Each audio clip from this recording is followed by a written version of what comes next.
welcome back to the channel. My name's Twice. This isn't what we were last playing, but it is our current weekend stream game, and we are currently pretty close to the end. We're on the last case. The resolve of Ryunosuke Naruhodo. Don't know how much I can easily recap, so we won't. We will. Just, we'll wait to see if this does anything. Sorry, I can't read cursive. They taught us that in 3rd grade, drilled it into us, forgot it by 4th grade. Had to have my parents read my grandma's letters to me. That could just be because her handwriting was famously terrible. But it was good. So, we are on the last trial of the game. Gregson has been found murdered in a seemingly empty flat, and Barak von Zieks is the major culprit. Or so the prosecution insists. All of this ties into the professor case of 10 years? 10? 20? 15 years ago? 10. I think, no, 15, 20. A while, alright? Maybe 10. 10 sounds right. Where 5 nobles were killed, and a visiting Japanese student was claimed as the culprit. That student was our best friend, who is not dead, Dad. So far, so good. By all accounts, he used his dog as the murder weapon each time, which led to it being called the Hound of the Baskervilles case, which was never actually officially released by Herlock Sholmes. He's kept it under lock and key, and there's been several references to it during both games, including the dog collar that was found in the 2-part case with the author in both of the games. There's also, we've uncovered a pretty large conspiracy to fake the execution of the professor and get him broken out and free.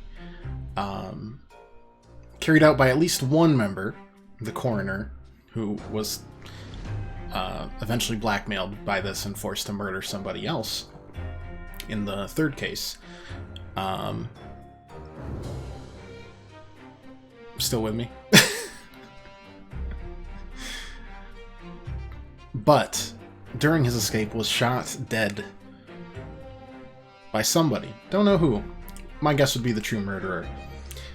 Just a thought. We've also discovered that Dr. Wilson is not Iris's dad, and in fact it's I think it's our assistant's father, who's looking an awful lot like Dr. John Watson. Dr. John Wilson. You know, whatever. He was one of the 2 other students that were involved with this, along with the original judge from the 1st game, whose name is escaping me right now. Most of their names are escaping me because it's been a month, and I've had to wipe my memory of anything that happened that month because it was all Fire Emblem, and I'm very tired. Fire Emblem Maddening took a lot out of us. The joy is back. We've discovered a lot. And we've not convincingly made Barak von Zieks not the suspect, but we've at least thrown enough doubt on it that we're starting to investigate further into what Gregson was looking into. Hint, it was the professor murders that he solved. Who the Reaper is. Hint, it's not Barak von Zieks. And why all of this is coming to a head now, of all times. It's the best I can do. It's a 2-part case, which is pretty much unheard of. They only did it one time in Dual Destinies, and it landed pretty well. So far, this has landed even better for me. Great connections and everything, so But welcome in. Hope you had a good week, and if you didn't, I'm glad it's the weekend for you. And if it's not the weekend yet for you, tell your boss to check your calendar, because it is. Oh.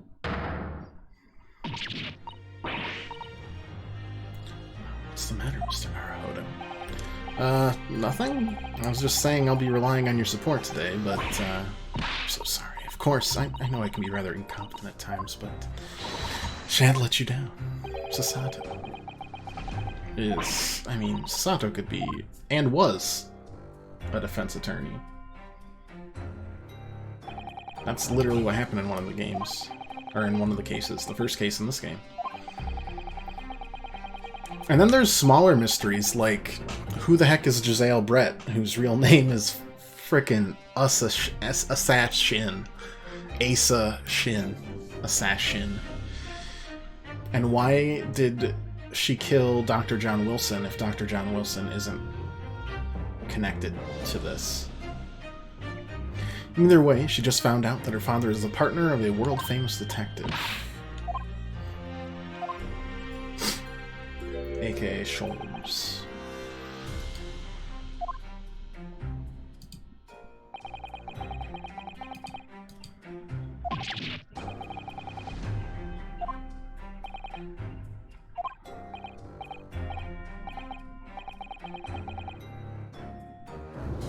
No, nothing. Just hope we can clear things up today. Really can't make this man out. His face says I hate you, but his words are almost jovial today. One moment.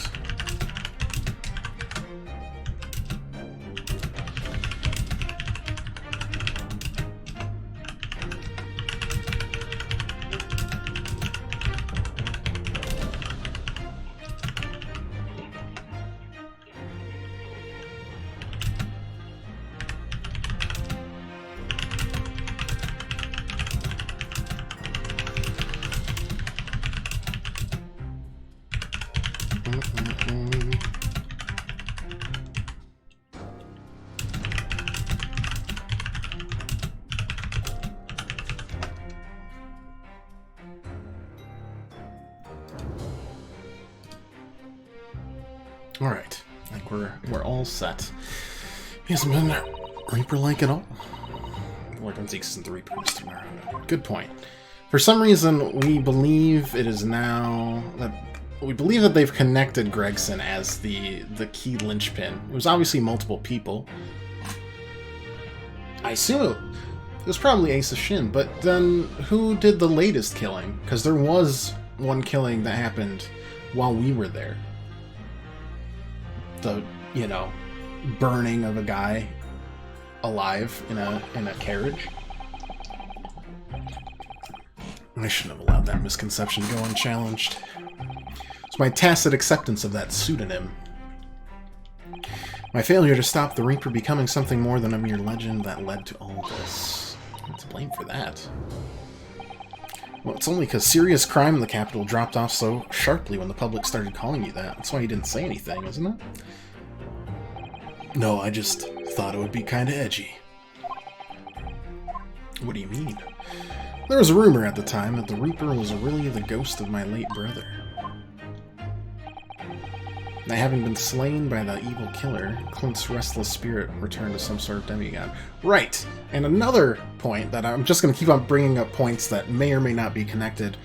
Barak's brother was the last victim, and it didn't hit the same as the first 4 killings, which all people seem to consider not good, but neither were the nobles that were killed.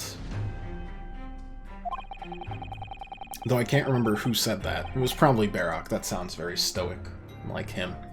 The last one, Clint, was squeaky clean, by all accounts. A stand-up lead prosecutor.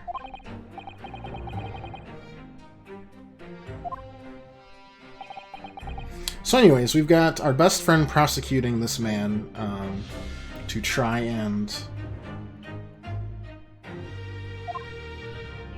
rectify what he believes is an improper conviction of a closed court 10 years ago of his father. And we're trying to prove that this whole thing is a sham. And I think by extension, we will also help out our best friend. If that's not the case, well, you know, it happens. Even if I knew it was just an illusion, just some nonsense conjured up by an over-imaginative public, it was obviously extremely important to you. Lord Klimt von Zieks. Well, what's important now is uncovering the truth. That's all that matters. I know you didn't take anyone's life, but I intend to prove that beyond a shadow of a doubt in court today. That's fine, but it's going to expose things that are going to need to be taken care of. I mean, they've said that for like 4 cases now. Where they're like, "Do you really want to do this? Because it's gonna dredge up a whole heap of crap." We gotta pursue the truth. It's our duty. We're a lawyer of absolute integrity. I can't deny it any longer. Oh, thanks. Any other racist things you want to tell me? Now tell me, why do I detect the scent of expensive tea leaves in the air? Looks like it's Iris.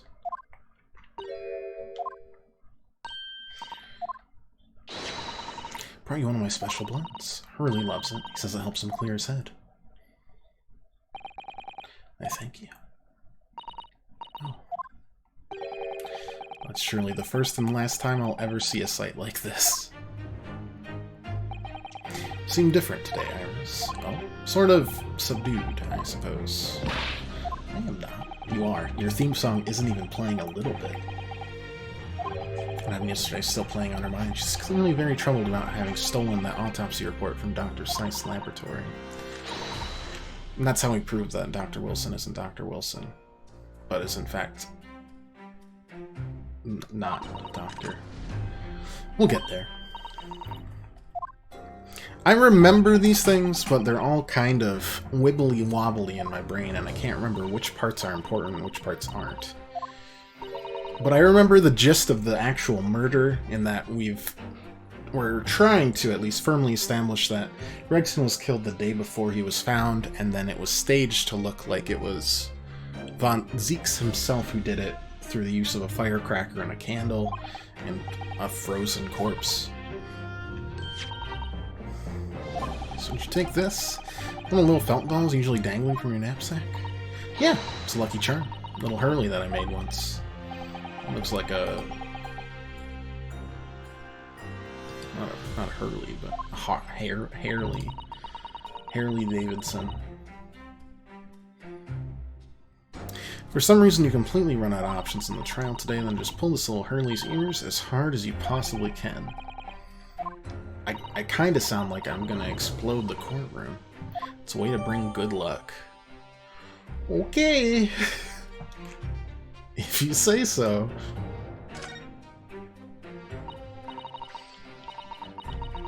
What we'll need is luck. I just need to peek inside the courtroom. And it seemed very different to normal. Yep, it would seem that a certain someone has decided to pull out all the stops. What does that mean? Oh, Mr. Sholmes, Iris. I don't know. He was out all night and he hadn't come home by the time I left this morning. Oh, I see. Professor Mikotoba out all night too, do you think, Mrs. Sato? Yeah, it would seem so. I telegrammed the hotel this morning, and apparently they didn't come back to their rooms last night at all. Father or Judge Jigoku. Yeah, the judge is a mystery. We don't see a lot of him, but he was involved in this case. I think, honestly, he's the real X factor, because we're starting to get pretty hefty overtones, hefty and heavy, that the head of prosecute and the head of the Justice Department is a little too zealous in his control, and very, very unhappy with Barak for some reason.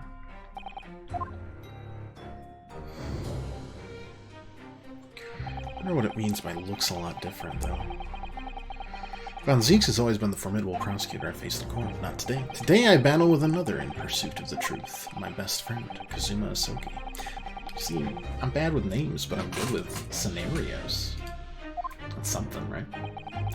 Now I understand what it was that drew me here to Britain all those months ago.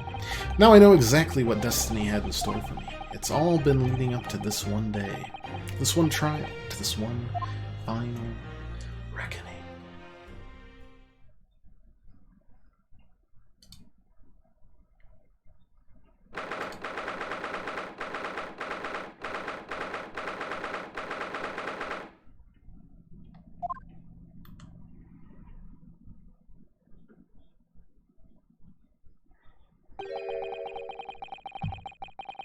Feels even more oppressive here than it did yesterday. Right, it's a bunch of people from the Justice Department, if I remember correctly. It's like a huge... Oh. Oh, no. No. You can't...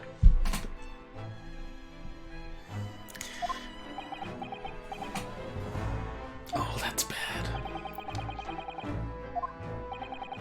The ramifications of this trial now extend far beyond the murder of one Scotland Yard inspector. In fact, events have come to light that threaten to rock the very foundations of our country's legal system. The escape of a condemned criminal on the night of his execution, the subsequent unlawful shooting of the man, and the revelation that prison staff must have been complicit in the jailbreak. Britain is currently hosting influential members of the judiciary from countries all around the world. It's imperative that we uncover the truth of these proceedings to avoid international embarrassment. By royal decree, this will continue to be a locked, closed trial, and one over which I, male Strongheart, exercise total and unequivocal authority. Don't like this. Don't like this much at all. As was the case in yesterday's proceedings, those here present in the public gallery are distinguished members of our judiciary, assembled to bear witness to a fair judicial process. In other words, a collection of your acolytes, Lord Strongheart. On a personal note, I find this most distressing, Lord Von Zieks. You are a prosecutor of exceptional talent. Much like your brother Clint, in fact. In the name of Her Majesty the Queen, I hereby declare this court to be in session. And I immediately declare him guilty. Tap, tap. All done. Ooh, I like the music, though. Counsels for the prosecution and defense, are you in full readiness to proceed? Yeah, unfortunately. Yesterday's proceedings brought to light a shocking and disturbing fact. There was a side to the victim, Tobias Gregson, that was unknown to superiors at Scotland Yard. Pirate. Thanks so much for the subscription, buddy. Great to see as always. 29 months. At this point, we're starting to expect a third child. So congrats. Maybe I congrats myself. We're both the parents, after all. This is a group effort. You know what? It takes a village to raise a child and all that. He's carrying out Operation Secret with no knowledge from Scotland Yard. And he had an accomplice, which was one Mr. Daily Vigil, who was the chief warden 10 years ago during the failed and or staged execution and attempted escape of the professor. He was given the ID and presented himself around the capital in order to establish credible alibis for Gregson. In that way, Gregson appeared to be carrying out his regular Scotland Yard work, when in fact, he wasn't. How are you, pirate? In yesterday's session, Mr. Vigil, who had been suffering from amnesia, regained his memory. It appeared he buried his memories of the time deep inside himself as a means of self-preservation. Because whilst he was engaged as chief warder, he abetted the convict's escape. Mr. Vigil is currently recuperating at St. Sinners. He's recovered enough to give a signed statement about his movements on the day prior to the incident.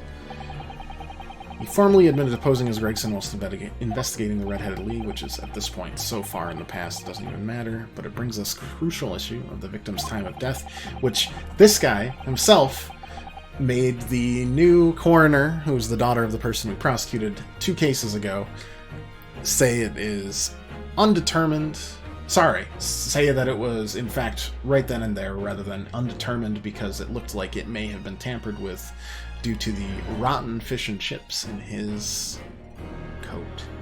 Can't believe it's been that long. I'm starting to come around to it, honestly. I don't know, we've been doing good lately. Yeah, we had like a lot of Fire Emblem. It happens. We made a goof, a gaff. But I don't know, we're bringing in people, and YouTube's been going pretty strong, honestly. And I'm happy people have been enjoying that, because it is completely unfiltered. With, like, no benefits. I don't cut it at all, so I don't have time. So maybe they just use it as a long-range podcast. Long whatever. So based largely on the discovery the victim's pocket watch had not been wound, the prosecution has something to report on that subject. Of course you do. Of course you do.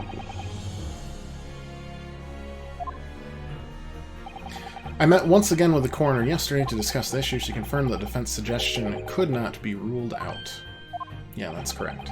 It's entirely possible Inspector Gregson was killed on the 31st of October, the day before his body was discovered. I have an updated autopsy report that includes amended details, but the official opinion of the investigation team was made clear yesterday. The time of death was 5 p.m. on the 1st of November. Yeah, but there are indications of an attempt to disguise the real time of death, however. It seems the natural decaying process of the victim's body may have been slowed by keeping it chilled. That's out of the question. There are no refrigeration devices in that part of London large enough to accommodate a human corpse. How do you know that? How can you look at London in the 1800s and be like, nah, nothing there. It's all good to me. It's more than just conjecture. There's evidence to support the idea. We must investigate it thoroughly. Very well. The court will accept the new report as evidence. However, if this updated report is deemed to be accurate, it would give renewed significance to the movements of the victim on the day before the Fresno Street incident. Posh house had an ice cell. Yeah, exactly. Would, yes, especially since on that day Inspector Gregson was using Mr. Vigil to cover up his real movements. It's conceivable he was killed in the course of his secret activities. The Sense prosecution has some information regarding those activities. Well, Scotland Yard put enormous effort in investigating that precise matter yesterday. I should think we should begin by presenting the results of that investigation work. So the prosecution calls its first witness. It's going to be a 15-year-old girl. It's going to be Gina Lestrade. Great.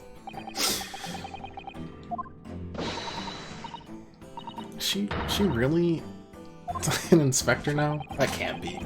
Self-conferred rank, okay. I do kind of like the fact that the only changes they made to the canon is they made Dr. John Watson and Lestrade into teenage girls. That's the only change. I appreciate it.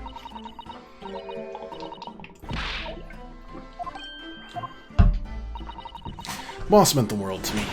The more than anyone else ever did. I did get you acquitted twice of murder, but okay. I'm a little insulted. 1.5 times, but yeah, it taught me life can have a purpose, so that's why I'm the best person to be standing here speaking for him. Oh, Gina. Right. All out of the goodness of Gregson's heart. Not at all that he had his arm twisted by Mr. Sholmes, no. What's relevant to these proceedings is that the outcome of Scotland Yard's investigation yesterday has revealed that the victim was carrying out some assignment the police knew nothing about. I do not like this. I do not like this at all. So, major spoilers for a small second of the very last case of the very first Ace Attorney game. But the major villain in that one is the police chief. And this feels even worse because it's the judge. The police chief still can be like forced to do testimony, but and even then it's a struggle. But like the overall judge of the thing doesn't feel good when I think we've zeroed in on him, which is crazy. Not that crazy. He does look like a Tekken character. You're right. Which, by the way, the Tekken 8 looks great. I've got a friend who's been getting me into fighting games, and I hate him for it. But my favorite character for Tekken has always been King, because he's just a wrestler with a Jaguar head. Anyways, his trailer came out today, and he's supposed to be a luchador. And at one point, he like picks up a microphone to do a, you know, like a mean mug, a narrative promo that all the wrestlers do in the WWE, and it's just growls coming out of his mouth. It's like, yes, this is perfect. I would be intimidated. Notebook, load of secret meetings in it. According to that, the boss was looking into some smuggled goods dealings that day. Looks like a big job and all, but the coppers weren't onto it yet. Matters most is, there's witnesses that saw the Reaper at that place too. Ah, of course. I do think that Barrock and Gregson were more connected than it has been currently shown. Just telling you what's in the book. Tobacco, tea, spices, medicines, goods of all sorts flow into London by illegal channels from across the globe. It's well known that they're disposed of at regular black markets that take place in the capital. But the police are rarely able to locate them in time. So Gregson was investigating one of those black markets. It's been suggested that high-ranking government officials may be involved in black market activity. Gregson was trying to avoid details of investigations being leaked to the involved parties. I'll explain why he was operating on his own authority without the Yard's knowledge. Yeah, just color his hair black and give him like one evil-looking wing, and you've got like one of the main family lines. It's perfect. Particular room of a certain exclusive London gentleman's club on the day in question. Yeah, he's got me looking at that. He's got me looking at Street Fighter 6 now, because that looks pretty good. I will literally only probably play Zangief because grapplers are funny. And then Guilty Gear Strive, where I just play the most obnoxious characters I can find. But also they have to have good music, because everyone in Guilty Gear Strive has their own theme. When am I buying a fight stick? Never. I'm 28. I'm already washed according to the fighting community. Why should I even bother? Except for the fact that my thumbs usually hurt after like half an hour of trying to input button combinations. In which case, maybe. No question that Baron von Zeeks was present. That would be a very significant testimony then. But, von Zeeks made no mention of this at all. Short Lord von Zeeks had ample opportunity to murder the victim. Can I hear about it? Counsel of Defense, begin your cross-examination. Okay. And then I look at, like, people that can already do that input normally. Like, they bring up the mad lads that come up with a PlayStation controller, and I'm just like, I can't do that. It's exhausting. Terrible with inputs. Okay, that doesn't look like anything.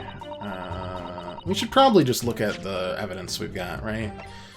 Red-Hatted League article, photograph of Mr. Vigil, Black Bird line. I wonder if that's important in the future. Looks like it's some sort of steamship ticket. The SS Grouse, first class cabin, number 1. Oh, no, it's where they went. Got it.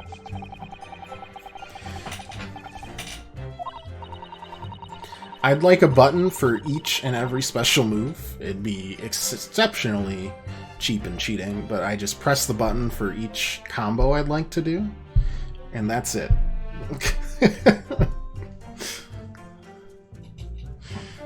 Is that fair? No. Is that sporting? No. Do I care? Not really. No, I'll try to learn. I'll update you guys. You know how like people have Hot Girl Summer? It'll be like fighting game summer for me. where I just experiment, but instead of with people, it's just with a bunch of different fighting games. And I'll tell you how low I get in each rank. Not high, but low. Low.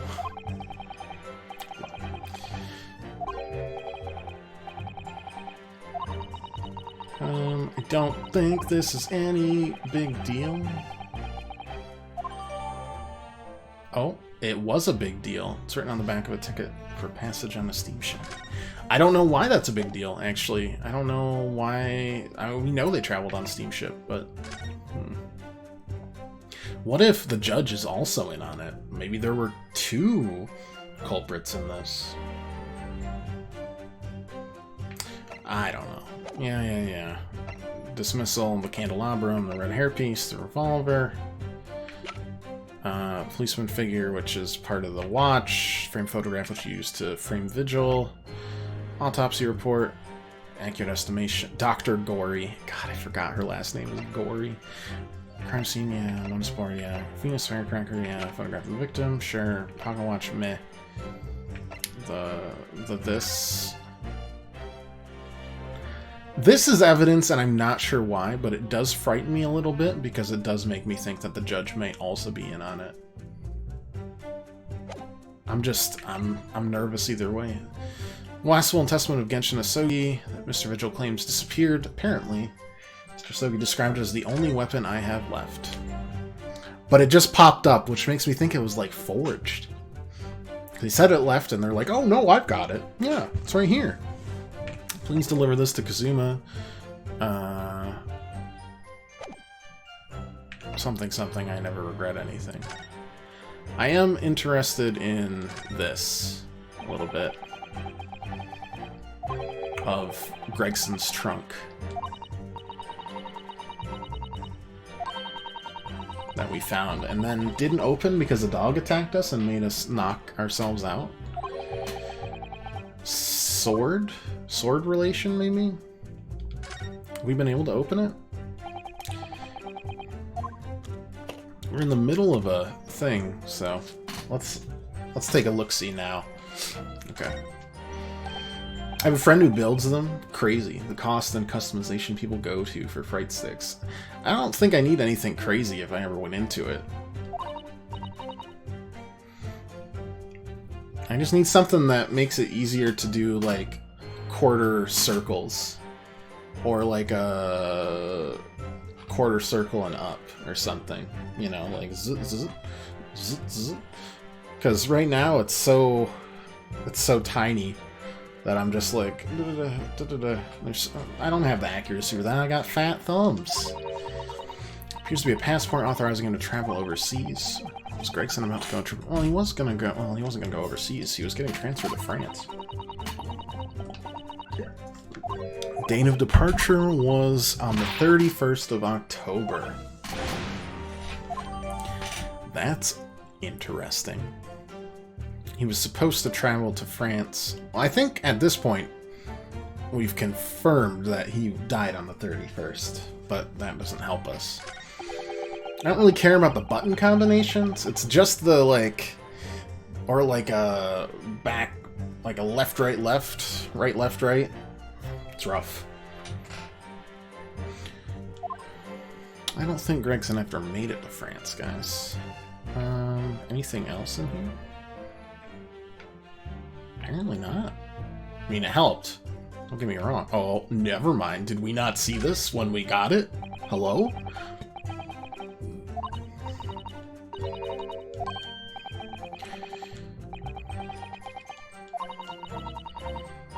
Present at the scene when Gregson was killed. Did we not notice this? Does it look like grease stains? It looks more like poop stains than grease stains.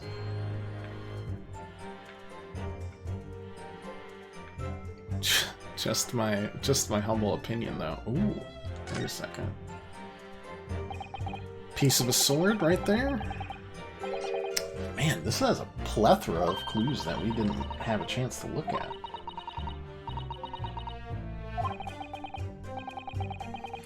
Better leave it, I think. Yeah, I mean, that's fine. It's just good to know it's there, honestly. So it was slashed at. There's blood on here. I think we're all good. Other than that, I'm satisfied.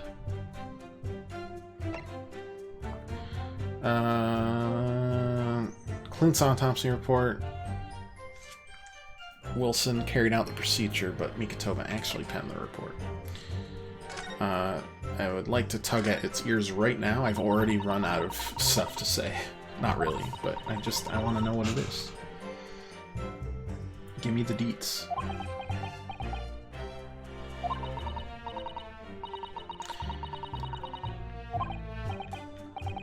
was just wondering, what do you suppose would happen if I were to tug its ears with all my might right now? I'm sure that we'll find out when the time is right. Okay. I want to know now. Fine. You know what? We won't even touch it. Just kidding. I really want to touch it. Anything else in here? Okay, never mind. We're good. Passport number for Defiance Gregson within 1 week from the 31st. Within 1 week from the 31st of October. Dunkirk police business. Yeah, I think this was like just a transfer that was gonna come through. Anyways, let's start pressing on things.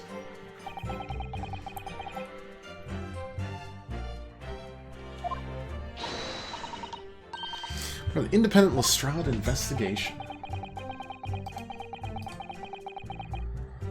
Superiors would be delighted that you're taking the initiative.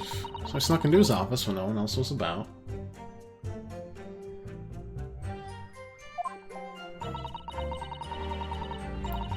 So the guards see me going in there. They have turfed me right out on the street.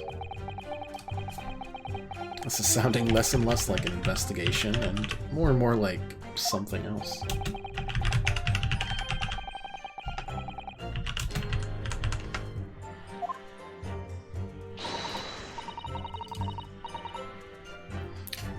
Enough gets past Inspector Lestrade and trusty assistant Chief Inspector Toby. Found it hidden in his desk drawers that had a false bot. It's impressive. So I went to hide myself where no one could find me, so I know butchers at what was written in it, because if anyone at the yard found me out, they'd turf me straight out on the street. Given it now, though, you know, if it weren't for me, I'd never been found. According to that, boss was looking into some smuggled goods dealings that day. Okay. I'd like to... Can you show me the page, perhaps? Where they take place? It was all there in the boss's notes. Let's see if I can remember. To take place at a gentleman's club. Yes, I remember. And, can I find the name of the club? That won't be necessary.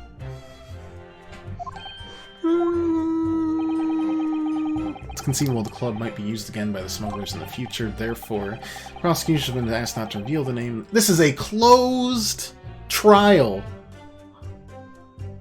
It's closed. It's a closed trial. Don't know what all the fuss is about. It's right here. All I gotta do is read it out. And I could, too. Got this reading game buttoned up now. Can you show you what I can do? Go on. What's the harm? Judge hasn't signaled his objection yet. Could try to find out. What should I do? I would like to find out. Anytime someone denies me the truth, I must find it. It's closed court. Proceedings are confidential. Oh, somehow there's a possibility of politicians being involved in this affair. Prosecution is rightfully exercising caution, I imagine. No, my lord. Prosecution has no objection. There's no question Inspector Gregson was looking into these black market dealings. However, it's not yet been established that he was on that particular trail on the day in question. Yeah, I think Kazuma's alright. Overall. It feels like he's almost guiding me towards the right solution. The best he can. Being under the thumb of Strongheart.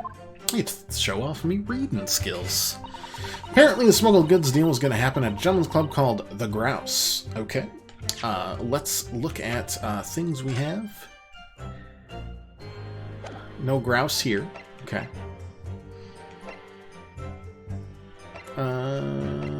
Grouse. Grouse? Grouse? What do you got for me?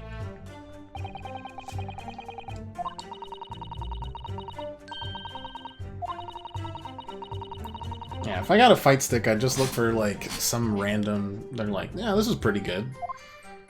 I'd be like, good enough for me. That's what I do with my laptops whenever they die out. I'm like, hey, what's a good laptop? And they're like, this is the best, top of the line. They're like, this one's alright. I'm like, okay, yeah, we'll go with that one. Fine by me. Grouse, grouse. Grouse, grouse. Grouse, grouse, grouse, grouse, grouse. Grouse. Grouse is starting to sound like it's not a word. The grouse. What was the blackbird line? Okay. Why? The corner's gotta be significant too. Something with the judge is starting to get fishy because he wasn't seen there. This dark-suited young man is not in the least bit untrustworthy. Is it just me, or does that make me sound extremely untrustworthy? Really not sure that would help. Alright, we're gonna talk about this. No, okay, it's fine. Grouse? Lime Street. No. Alright. I mean, I'm gonna press on it, but I don't think I have anything right now. What sort of a club is that?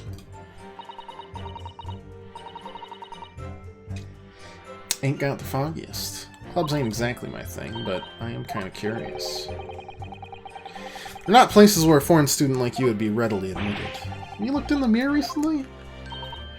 Tell you what, me and Chief Inspector Toby could go in undercover. Could you, though? Pick out a few good marks, see what else I could find out while I'm in there. I really don't think you should go picking out anything. Anyway, that's where these black market dealings were going to take place, is it? Yeah, that's gotta be. The lower-ranking detectives at the yard reckon, at least. This is the even lower-ranking detective. Big job and all, covers around it. Yeah, sure, sure, sure. Saw Gregson come to find out about it, in that case. It's the question, ain't it? But if I'm just an apprentice, then why didn't he inform Scotland Yard of his findings? Yeah, that's what I was asking myself, because, you know, I'm just an apprentice. When it suits you, yes. Anyways, the point is, something went on at that club, no doubt.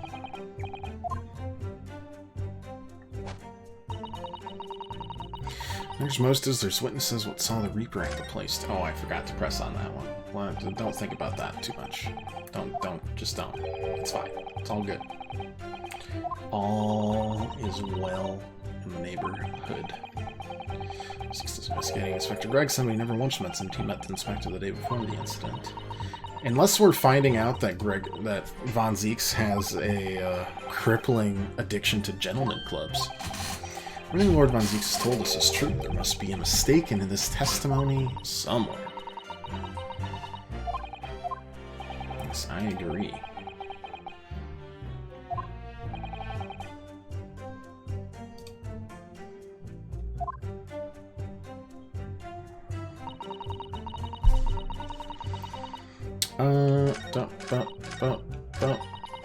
Hold it!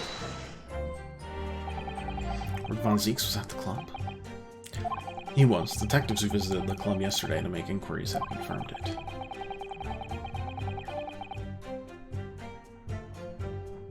Someone reported having seen the accused being admitted to the room in question as a guest. Looks like there's no disputing that he was there then. Well, we know Lord Von Zieks was investigating Gregson, don't we? Perhaps he'd already discovered the inspector's secret notebook, which led him to the club, you mean? Maybe. Presumably there are also eyewitnesses who can testify that Gregson was there. None have been identified at this time. Uh-huh.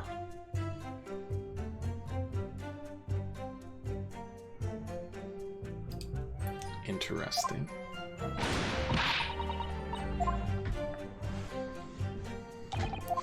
So that's all I gotta work with. Yeah. I guess we'll press on the,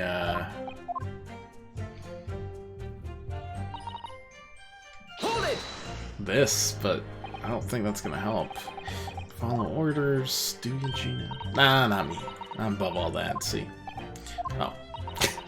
Boss always had special orders for me. Grab us some fish and chips, or go and give Toby his grub, that kind of thing. So, errands more than orders, then.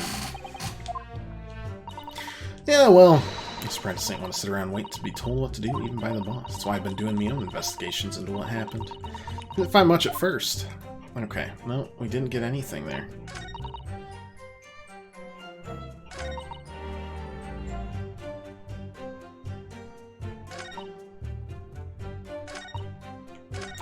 It's gotta be here, but I don't know... Where on earth would the grouse be? Grouse... something... Lime Street... Opportunity... nothing there. We already touched on both sides of this. Something accounting for prisons, daily vigil, nothing there, okay. Nothing there, no, wait. Wasn't there something? No, there wasn't any labels on the inside of that, never mind. Nothing there, I think. No, can't look at it anyways. Definitely nothing there. Autopsy report.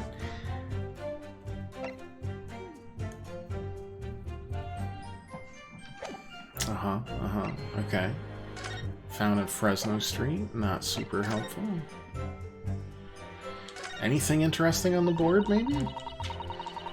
Probably not.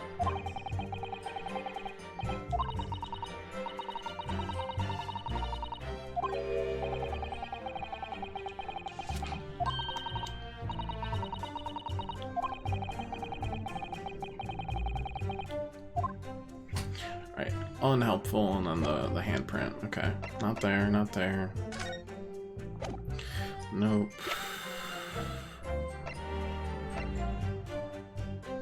Waterloo Hotel. Sogi, no.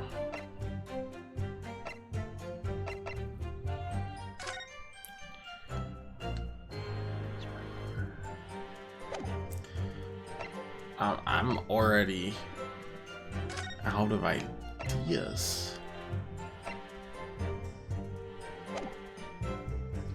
Wait.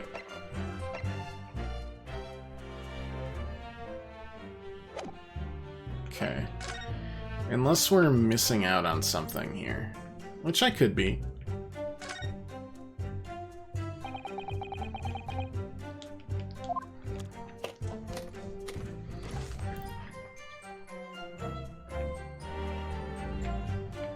But it doesn't certainly seem like it.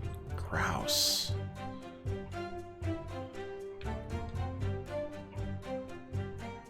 Like, is there a label I'm missing or something?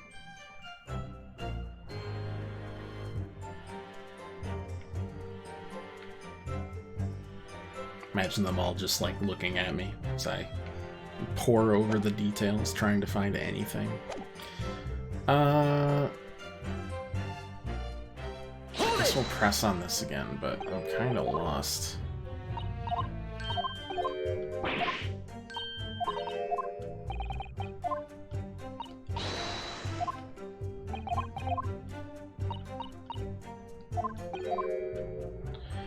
Nothing new.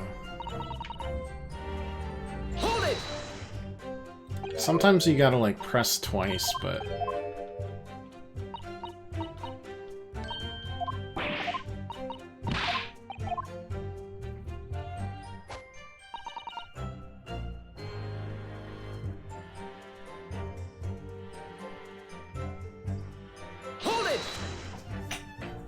Saw the Reaper there. But nobody saw Gregson there.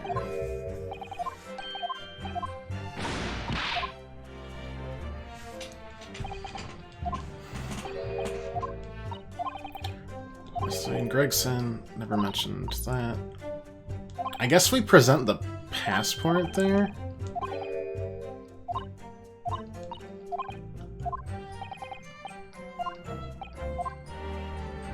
Because it doesn't make sense.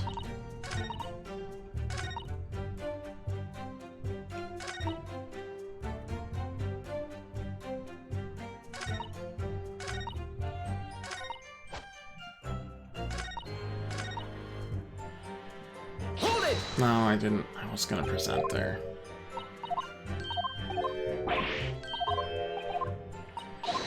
Passport's the only thing that makes sense to me there, honestly.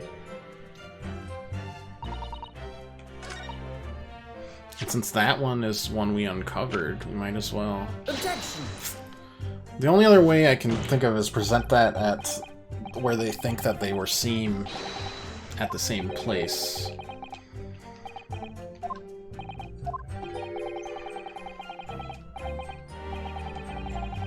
And after that, I have no idea.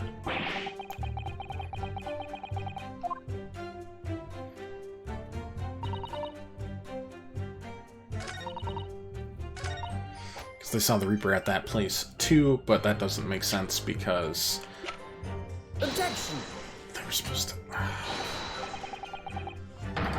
Oh, this is frustrating already.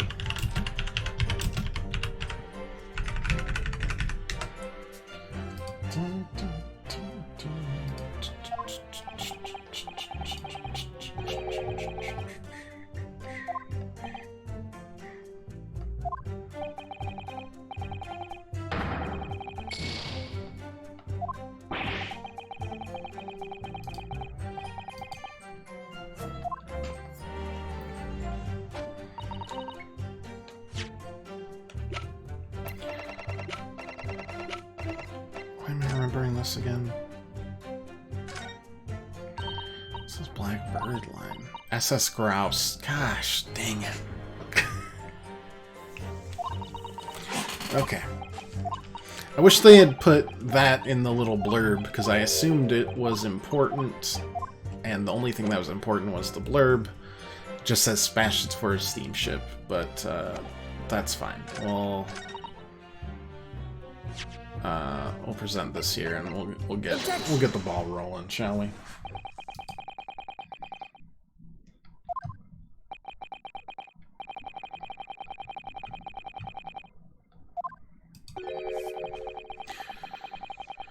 Yeah. Seriously, is your mirror cracked or something? Do you know for sure that the contraband dealings were definitely happening in a club called the Grouse?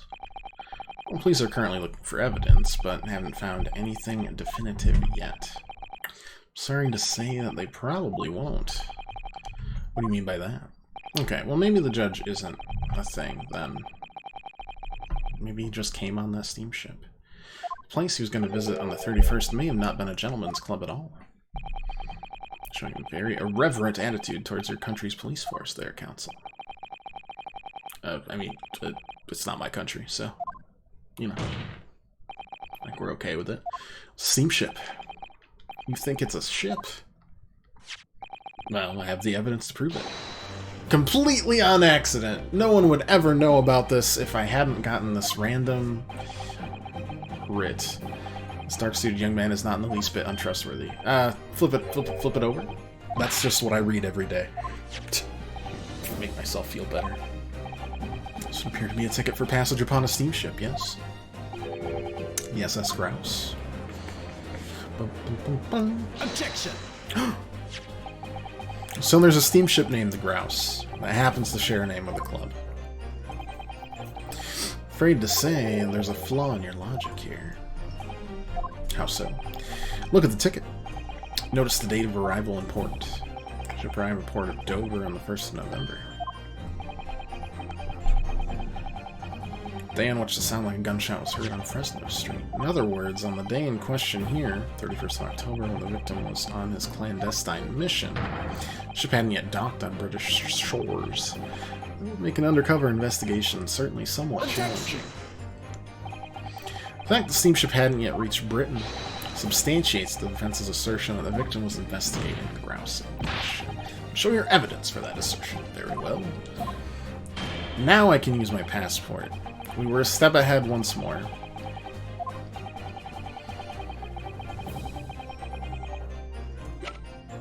Blammo! Take that! Oh my goodness, that's 2 days in a row of kamikaze. To what do I owe this unexpected pleasure?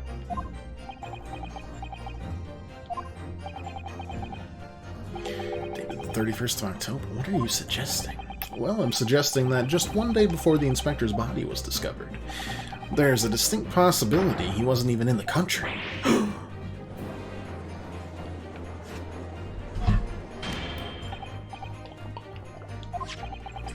This document is for passage to France. It does appear to have been officially authorized. The day before the grouse arrived at Dover, and docked on the northern coast of France for a night.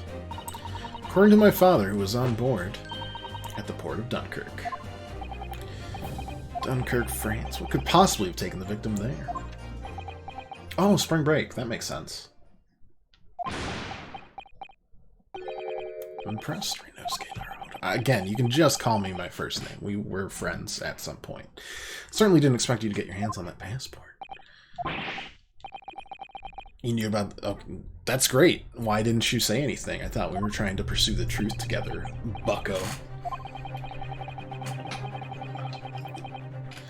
The strategy for this trial has been laid down by the Crown Prosecution Office. On the day before the incident, the victim was investigating contraband dealings at a London club. That's the outcome of Scotland Yard's investigations, and the line prosecution was asked to follow. But, personally, I don't agree. Prosecutor's office is trying to hide some... Oh, no, never mind. Perhaps I've judged you too harshly. Now that you've expertly disproven their assertion, I intend to reveal what I believe that something to be. Well, hey, it's a great time to have a break. My college would always think that spring break was great right around the end of February, which, let me tell you, was pretty cold and pretty snowy most years. One year I took a spring break trip down with a few of my aero buddies down to, like, North Carolina, and it was maybe like 50-something outside, and there was nobody. Nobody was there. Someone goes to, like, Miami or, you know, wherever. Cali. And we just were in our t-shirts and shorts, and there was, like, 2 people bundled up in winter coats that would, like, walk by on the beach and look at us like we were freaks. It was a good time. Good time. No one was there. No one at all. Tension from the outset, wasn't it? The reason Inspector Gregson secretly made his way to the steamship docked in France on the day in question was to carry out a mission for the Reaper.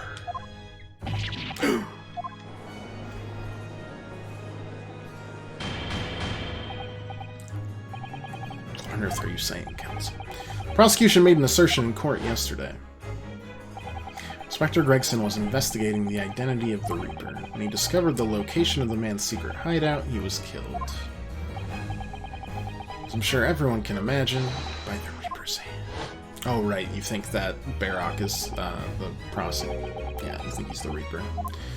But the truth is, reality is the opposite of that. He wasn't investigating the Reaper at all. He was, in fact, acting for the Reaper. That doesn't make any gosh darn sense, dude. You're saying the mission he was undertaking was, yes, obviously, an assassination. No, because that was probably carried out by the girl whose name is literally Assassin. Barak von Zieks never carried out any of the actual killings. Whenever the Reaper's victims lost their lives, he always had a cast iron out. Yeah, because he didn't do it. Which tells us he must have had an accomplice. I'm losing my mind. I'm gonna lose it on him. I'm gonna hit him on his head again and give him more amnesia. I'm just gonna keep bonking and rebonking until his noggin shakes loose. Boss would have never done nothing like that. And yet, when you consider all the facts, it all makes perfect... No, it doesn't. It doesn't, though. It really doesn't. It don't. We also arrived at the same conclusion that, no, we didn't. Don't talk to me about this. Inspector Gregson was operating as the Reaper. No. There's no way the person giving him his orders was Lord von Zieks, even if he was operating as the Reaper, which he isn't. The Reaper is literally at the head, I think, right now, of the court. Predictable response from someone who's advocating for the man. Yeah, and a predictable response for the guy who's got it out for the man, too, quite honestly. It's true Gregson was operating as an agent of the Reaper. The suggestion that he went aboard the SS Grouse on an assassination mission doesn't follow at all. Some solid reason for doubting the assertion, do you, Counsel? Absolutely. It's very simple. The day in question, nobody was killed aboard that steamship. Well, actually, technically, he was killed. So, if someone had been assassinated, I'm certain we would have heard about it. You're right, of course. No suspicious deaths were reported on board the ship. But I think perhaps you've missed the point. That's precisely why Inspector Gregson himself lost his life. Huh. Gregson did board the Grouse that night with the intention of dispatching his mark. But his mission ended in failure. You think he was killed for that? I'm gonna lose my mind, man. This absolute turd burglar.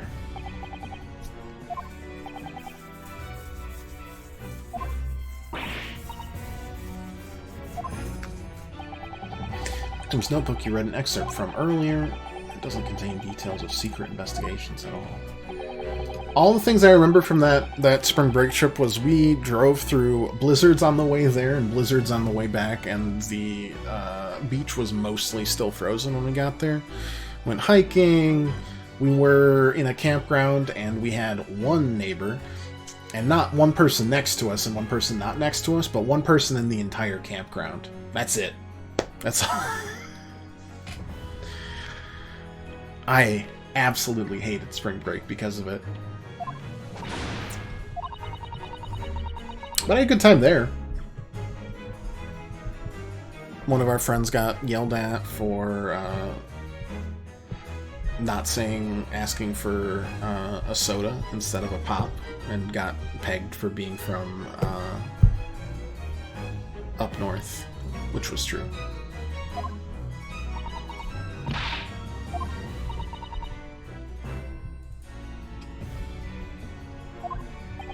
Raccoons stole our playing cards at one point.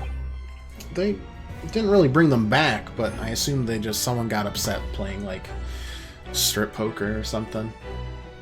Threw the cards up in the air. No doubt Gregson was heavily involved in the Reaper's activities. You may be just a prince, but you spent any time in Scotland Yard, you must have heard rumors. I ain't heard nothing. I don't believe a word of it. And I agree. Testify again as a representative of Scotland. You are making a 15-year-old... You gotta slap some sense into this turd.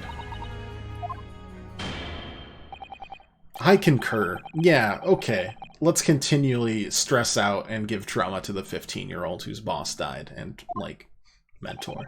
It's cool. It's great. This is good stuff, guys.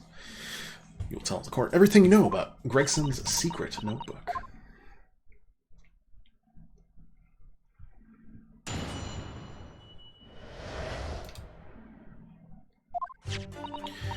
Yeah, this notebook does have a load of stuff about what the Reaper got up to the past 10 years. Names of victims, dates, and places and stuff. The last entry is 31st October. It says grouse for the place on that date, and then the name of the mark. There was a note about him being a criminal who got away from the Reaper in court 10 years ago.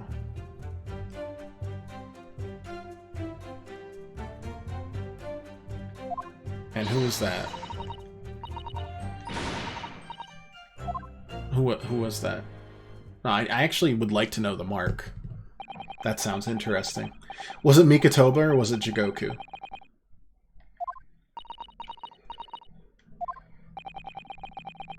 It has to be one of the two. There's not a random third person in here. Can't deny it now, surely. Yes, I can. You're kind of a moron. Almost dying to that puppy has made you both an asshole and stupid.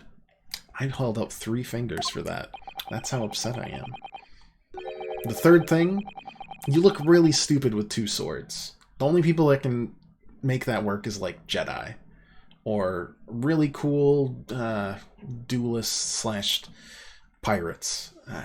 That's about it. Yeah, give me the name of the final mark. This information the victim could only have known if he was working with the Reaper.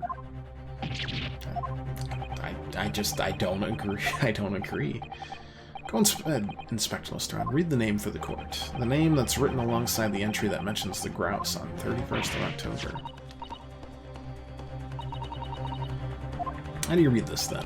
Reading's still not her strong suit. Ain't the problem, alright, Otto? It's a funny name. Well, it's one of the two, then. I assume it's Jigoku, because we need to figure out what the heck is his involvement in this case. We already have a firm grasp of Mikotoba, but still secrets. Sashiro... Jigoku. Okay. So it was the judge. The judge may be involved.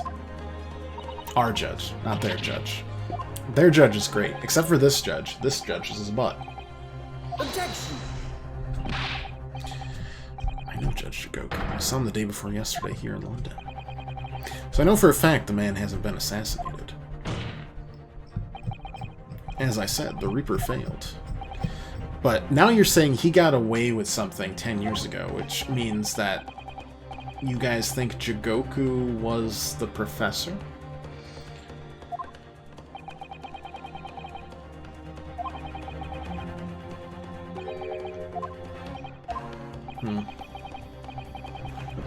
Of course, being the accused, Barak von Zeeks. It's an undeniably logical... I've had farts more undeniable than that. Planned for the trial and go this way all along, didn't you?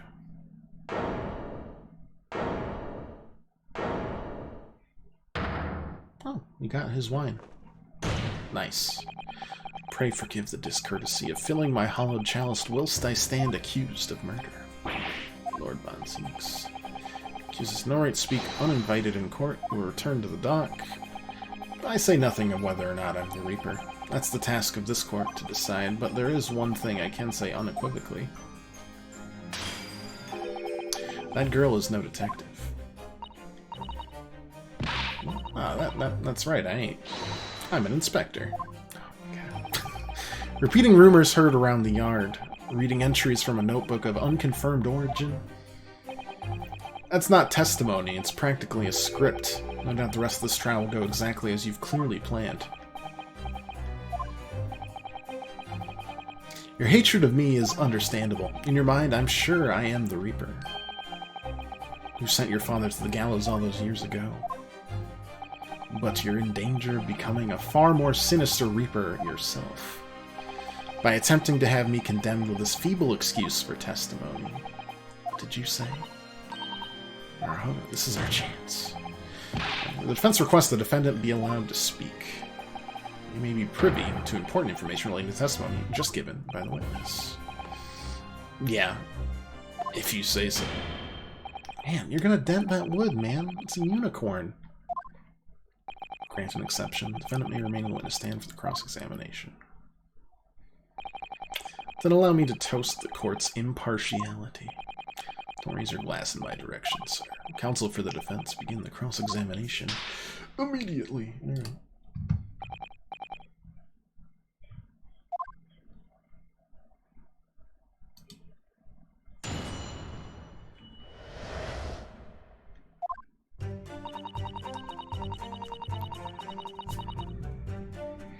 Yes, the book does have a lot of stuff about what the Reaper got up to the past 2 years. He was victim, takes place and stuff. Last century there was 30 persons.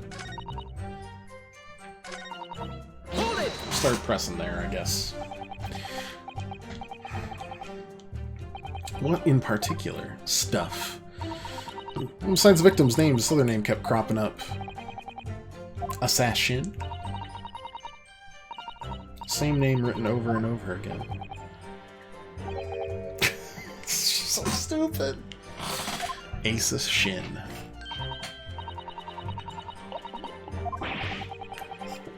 You been listening yesterday? The assassin. Assassin, the assassin. Like a killer, you mean? Gregson was the tactician, the one who came up with the plan of attack. He investigated the marks thoroughly, finding out when they would be vulnerable and who to use to get at them. The person actually executing his plans was someone else, you're saying. If that's true, then the Reaper does indeed start to sound like an organized group of vigilantes. Perhaps what it said in the passport document. Permission for the applicant and one additional person to travel. Could that be the addition? No, because...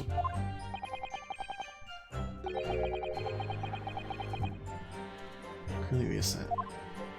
That doesn't make sense, does it?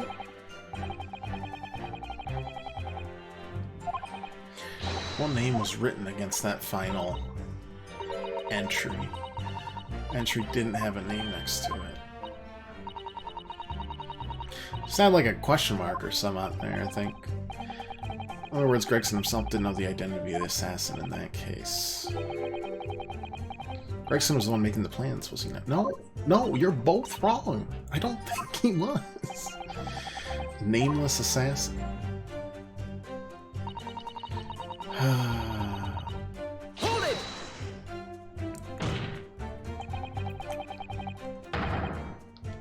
Mark listed as Shigoku. That's what it said. Funny name, if you ask me. Somebody's lost my crown there. Shigoku is the presiding judge of Japan's Supreme Court of Judicature. Remember the man. He came to our country as a visiting student 16 years ago. There we go. Studying international law and diplomacy under your tutelage, Lord Strongheart. Right under you, huh? Oh, this got strangely sexual. He was a very able man, I must say. Yeah, alright. Well, good for you guys.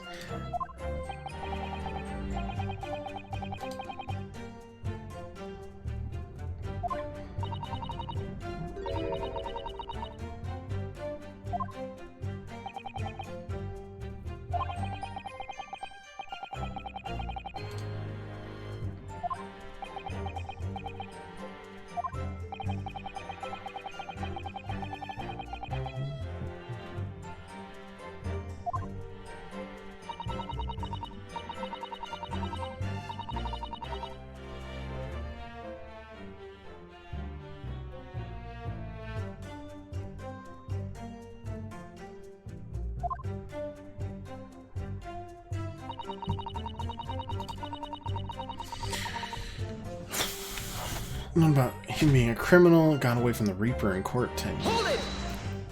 I'd like to know more about this story as well. Don't ask me, I don't know nothing about it.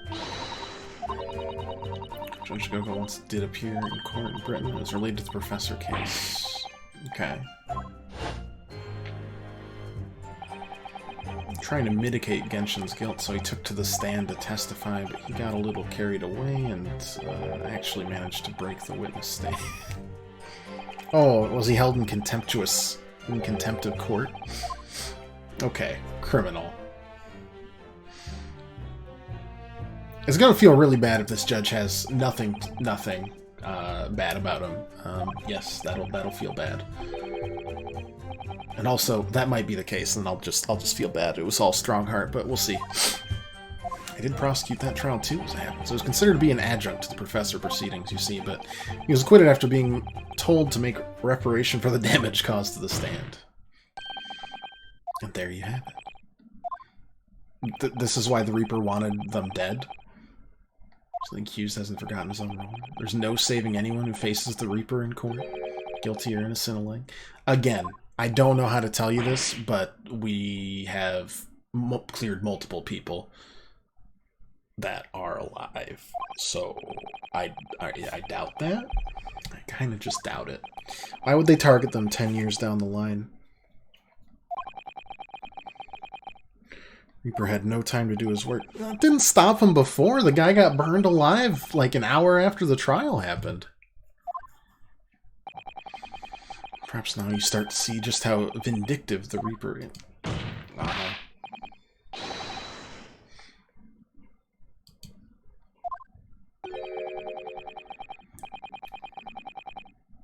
The whole premise of the Reaper absurd, killing those who have been found innocent. Clearly the rules by which the man operates are beyond a sane person's comprehension. But... alright, we gotta press on the first one still. So do that, and then we'll press on the last one if it doesn't uncover anything. Gregson basically Reaper. Not you and all, it's the only explanation. No, it's not.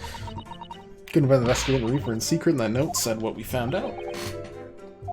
Or he found out. If I may, when originally people began referring to me as the Reaper, I didn't object. I believe the power to intimidate London's criminal classes into compliance with the law to be beneficial. But you carried out your own investigations into the true identity of the Reaper, didn't you? Yes, and those investigations proved conclusively that Gregson was one arm of the Reaper. The Reaper's victims were all extremely shrewd criminals at the top of their game. There's simply no way one person could have taken them on alone. The Reaper is an organization. With you at its end? Maybe Gregson really... Maybe he's coerced. I don't know. We already, in the third case, had 2 people coerced by a random criminal. I don't see why others couldn't. I had spies at the Yard keeping me abreast of Gregson's movements, letting me know when he was elsewhere, so I've been able to check the most recent entry in his book. Knew the location. You knew it said Grouse. Believing it to be a reference to the Gentleman's Club, I went there on the day in question to investigate, alone.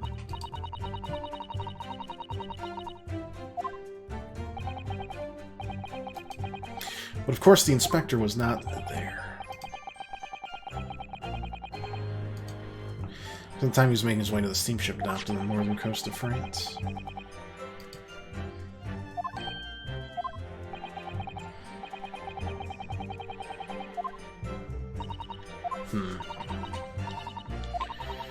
You seem a little shot.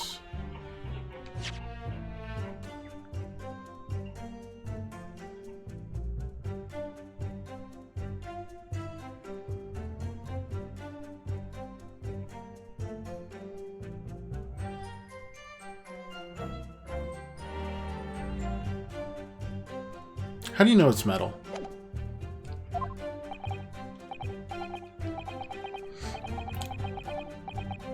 I'd like you to... Can you show me... I had about just enough of this. All this nonsense about the boss planning to kill people. It's cobblers. Come on, Otto. Yeah? Ain't you saying nothing? Why ain't you yelling out objection or some odd... What? Gotta find a flaw. You do, usually. Someone's lying here, no question. Gotta work out who it is. I mean, I think it's the frickin' prosecutor. Please, for the boss. You wouldn't go that far, would you? This was an insult to the court and to your own testimony. Don't bite me, dude. I might have known that a common pickpocket from the back slums couldn't make it to... You are... Oh my lord. When this trial is over, you will forfeit your warrant...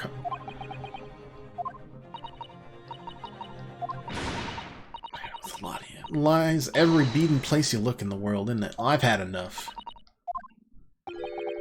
So have I. After that little speech of Gina's, I've made up my mind. To do what?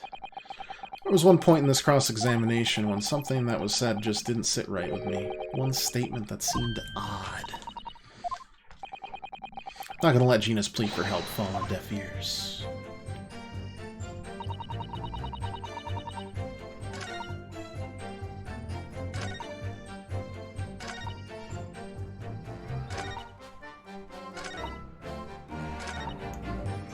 One second. Hold it!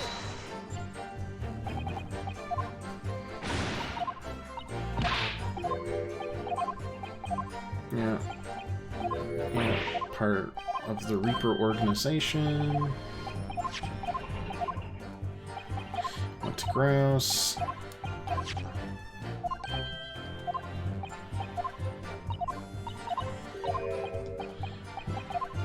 I don't think you're overthinking it, dude. Hold it! I don't know how if pressing on this is gonna... We'll see. I want to thank you, Gina. You've helped me find my resolve. The resolve of Ryunosuke Naruhodo?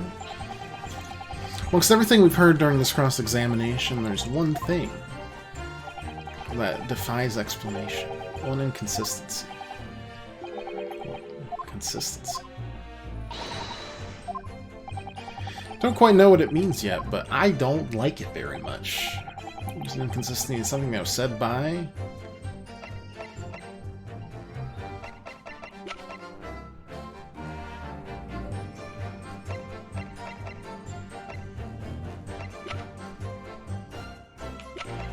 Interesting. Anyways, you.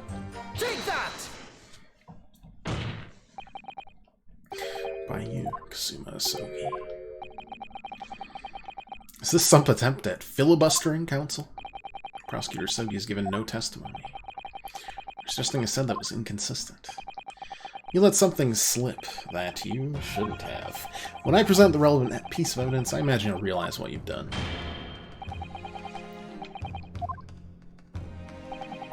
Evidence reveals this alleged inconsistency. The fact that you think this is metal doesn't look metal to me. Take that! You wouldn't know unless you cut through it. Trunk that belonged to Inspector. Also, you're the only person I've ever seen carry a sword, so.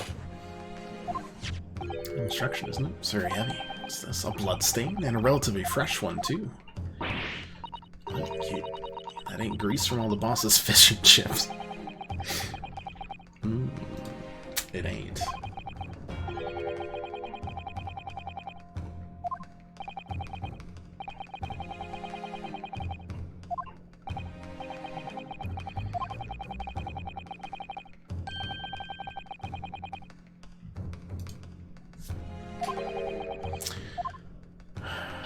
One of the street peddlers was hoping to sell it, but I found it. Minnows for trouble. Which means that nobody should have known anything about the trunk, period, unless, of course, we're talking about somebody who was present when the victim was killed. And yet, during the cross-examination of the witness just now, you said this, Kazuma.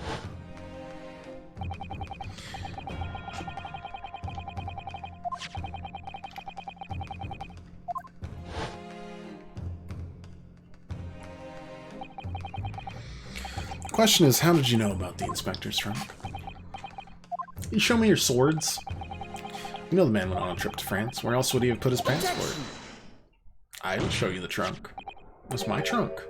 I hadn't submitted it for evidence.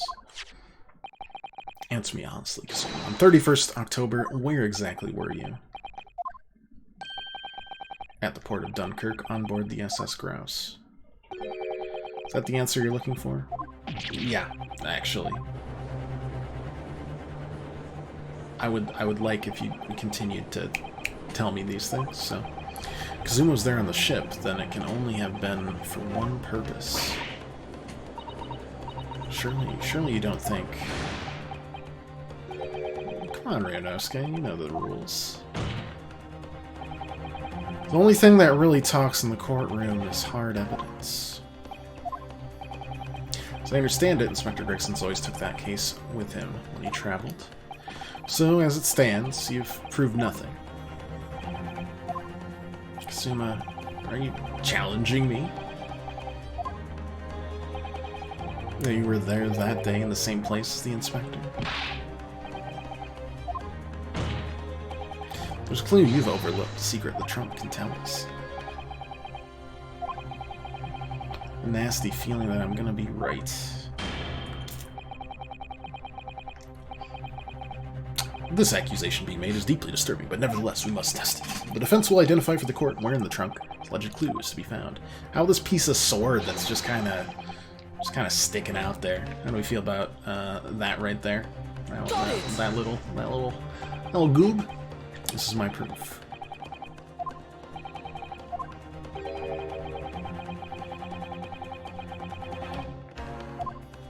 Do I have to look on the inside of it? Good lord.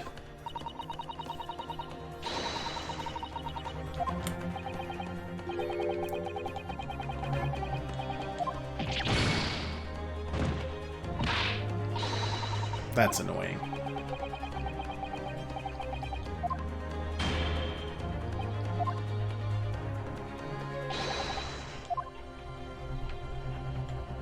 Okay, I'm gonna press A so I don't present it.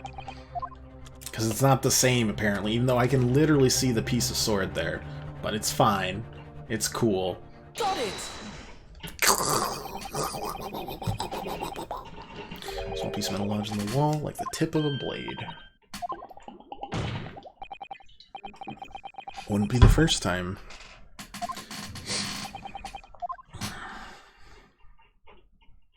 Would you like to draw it here in this courtroom? For all to see.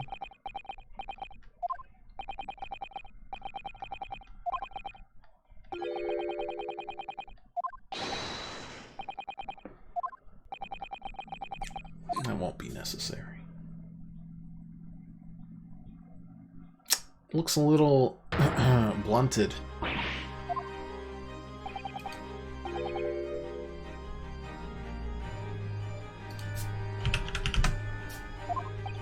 Tip is broken. The fragment of metal from the trunk fits together with the end of that sword. The question of who was there with the Inspector Gregson will be answered.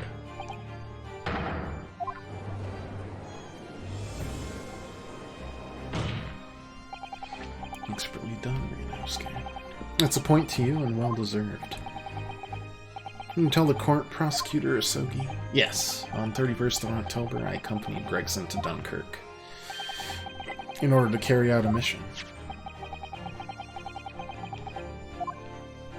So that was the additional person. Mission was the assassination of the Mark. Huh?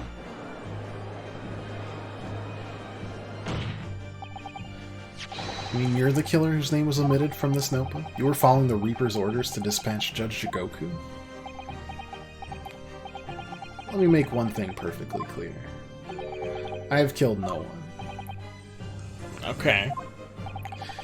I accepted the assassination mission, yes, and I accompanied Gregson to Dunkirk, but I never had any intention of carrying out the plan. We're never gonna do it. Kazuma-san. After all, Jigoku arrived safely in London the following day. On the 31st, I boarded a train from London with Inspector Gregson. We traveled to Dover, from where we crossed the channel to Dunkirk. Then we boarded the Grouse and made for the cabin deck, as indicated in the plan.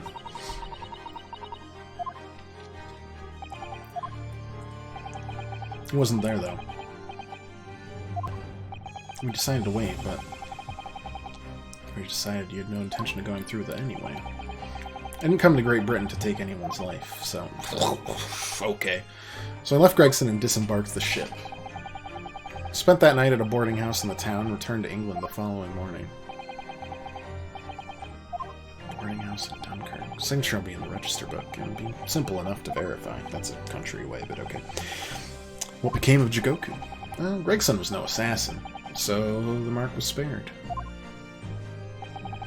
I'm sure it's easy enough to imagine what happened after that. Not particularly, because where'd the sword come from? Why is there a sword in the... Anyways, he met with Reaper in that room to report the failure, causing an infuriated mastermind to pull the trigger. Uh-huh. That is wretched agent's life. Is Gregson really that bad?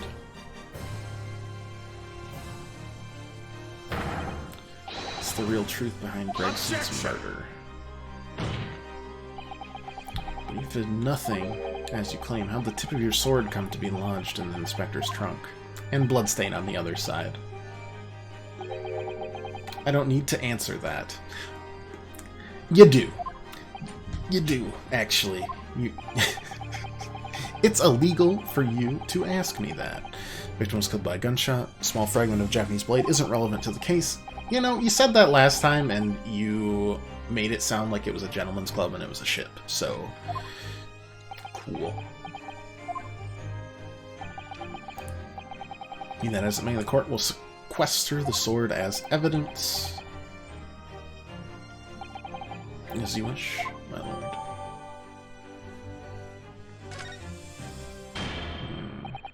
We must take immediate action now to verify whether Sashiro Jigoku remains unharmed. Well, he hasn't been seen for a day. I agree, that should be our first priority. It's recently come to my attention that he hasn't been seen since yesterday. When a foreign dignitary invited to Great Britain goes missing for 24 hours, it's only natural that the question of his safety should arise. I don't mean to say you think he's dead. Reaper is more than one assassin. It doesn't seem like it, considering it was the same name for every single one of them. He has the power and influence to give orders from the inside of a prison cell. Isn't that right, Lord Von Zeeks? If I were truly the Reaper, I'd be able to tell you.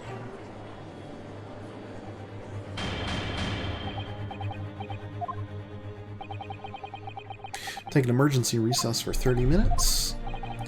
Guests of the symposium have been told to maintain regular contact with the organizer's office. The man can't be located within half an hour. We'll have to assume the word. Dog, if I can't find my cat for a half hour, all I think is she's really good at hiding. Hey, I found you. You're right here. Look at that. I wouldn't want to kill a harmless Japanese man who'd only just arrived in the country. Except, that is, harmless. That man can snap you in half with a single pinch of his fingers. Of course you would have to agree, Strongheart, you absolute turd.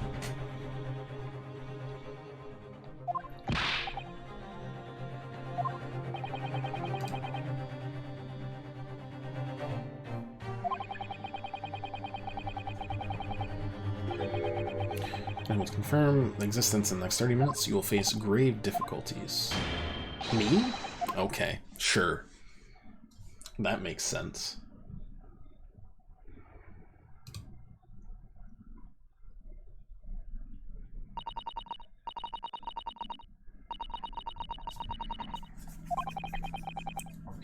I don't believe either, but on the other hand, Kazuma isn't in the habit of making up stories.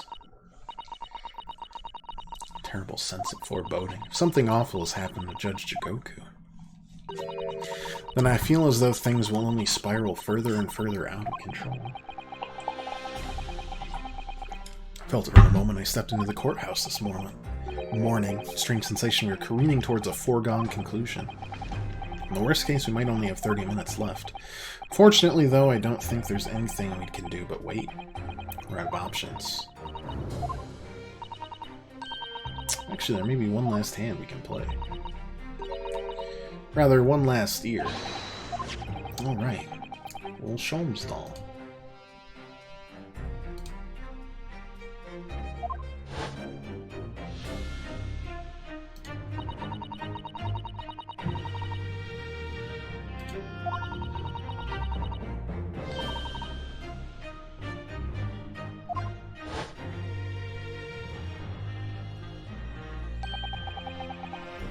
Perhaps now is the time. Pull! Just explodes. It was the final option. It had to happen.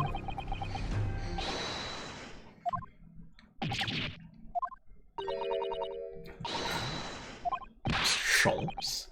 Where are you? Here, my dear fellow, here. It's the felt doll talking? Pull yours again? Alright, I'll pull with all my strength. Ow! Gosh. Please, you don't need to pull my ear off. Mr. Sholmes, where are you? Myself and my trusty partner are on the ship. The SS Grouse. Just left Dover last night after the final pieces of cargo were loaded. Currently docked at Dunkirk, but due to be underway again in a half hour. Ship to France, huh? Please, even with my athletic prowess, I would struggle to jump the Straits of Dover. After we left Baker Street, we hurried by cab to the station and by train to the port. In order to board this vessel in time. So you mean you'd already worked it out? That the steamship was where everything really took place? Mr. Naruhodo, pray, what is my name? Herlock Sholmes, world-famous great detective. Recited to perfection. Well done. Genius, Mr. Sholmes. That's the only word for it. Ow, ow, ow.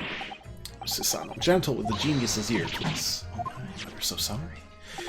If I may, Mr. Sholmes. Ah, there you are, Mikatoba. You may remember that it was in fact I who made the connection to the SS Grouse at Scotland Yard yesterday where you examined that notebook and I recalled my steamship ticket. But of course it was, my dear fellow. And not once did I controvert that fact. I merely had our court-bound companions utter my name. Yeah, you did, didn't you? We've just entered a recess. The trial resumes in 30 minutes from now. And if we're unable to present any new leads, then I'm afraid to say. Don't fret, please. It's for precisely that purpose that my partner and I have made this journey. I have no doubt we shall have welcome news for you within the half hour. Thanks, Mr. Sholmes. That would be wonderful. Until later, then. So hearing from us if you're not in touch first. Ow. Ow. Ow. I'm hearing anything keep tugging on my ear in that mindless fashion. Whatever was the idea behind making the receiver operate in that way in the first place, Sholmes? I deuce what I know. It's Iris's invention, not mine. Well, I guess we just wait. Or we play as Mikatoba? I know you enjoy being the hero of the hour. We have but half that now before the grass puts to sea again. If we don't conclude our investigations rapidly, we shall find ourselves in Naples before too long. There are times, Mikatoba, when you make a surprising amount of sense. So, let us begin. Actually, this is very exciting. First class cabin number 2. Yes, this is the one, but I don't believe an investigation of the cabin is going to be plain sailing. Oh yeah, this guy has a snake.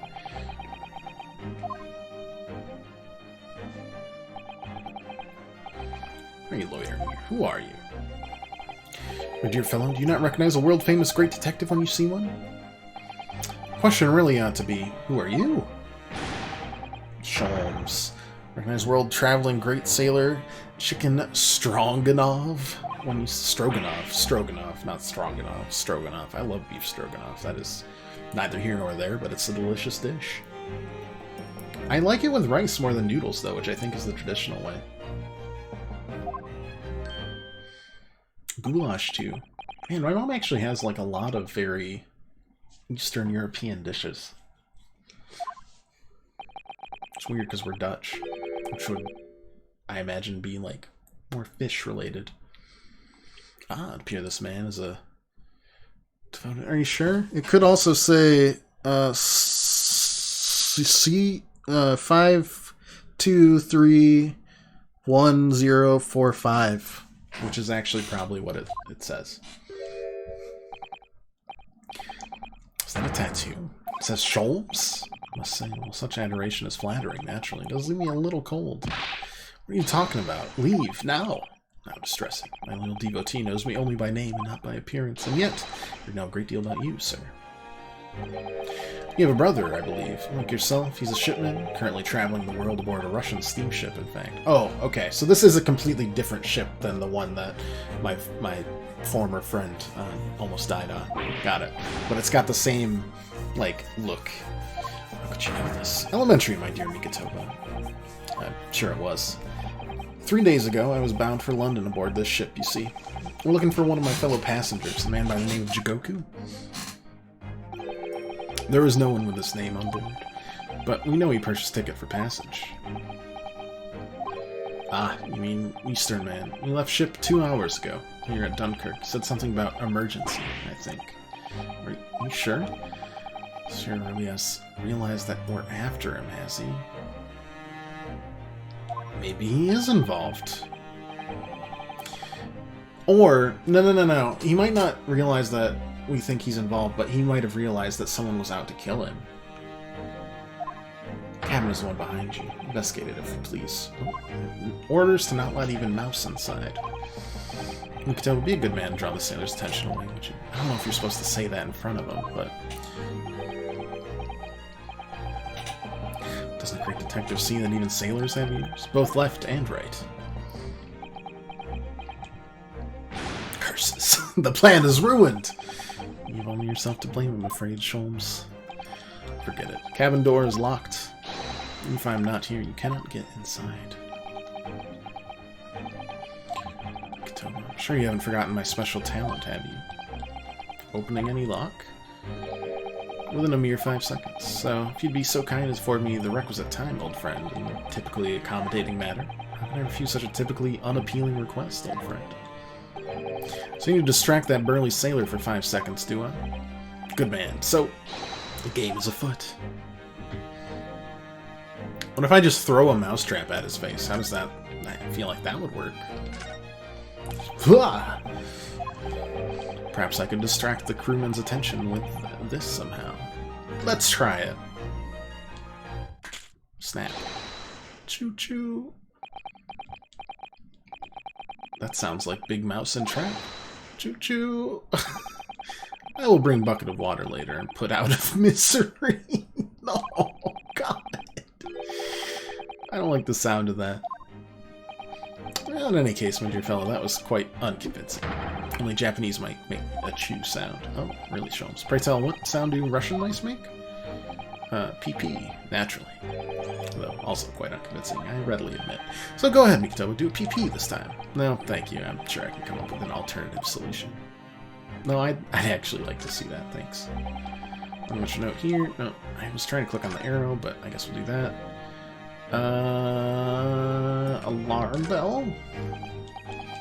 Switch for the electrical lights. Perhaps if I were to turn off the lights, the crewmen wouldn't be able to see what we were doing. Sure, let's try it. What is happening? Where's light? Now, Sholmes, now. Thud, thump. Click.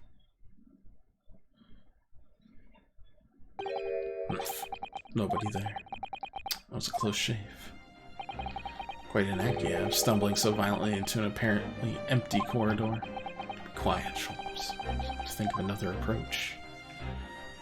Alright, let's call a speaking tube. Could just persuade our stocky sailor friend that he needed to use it. Sholmes could unlock the door whilst he was distracted. Question is how? That is true. That is a good question.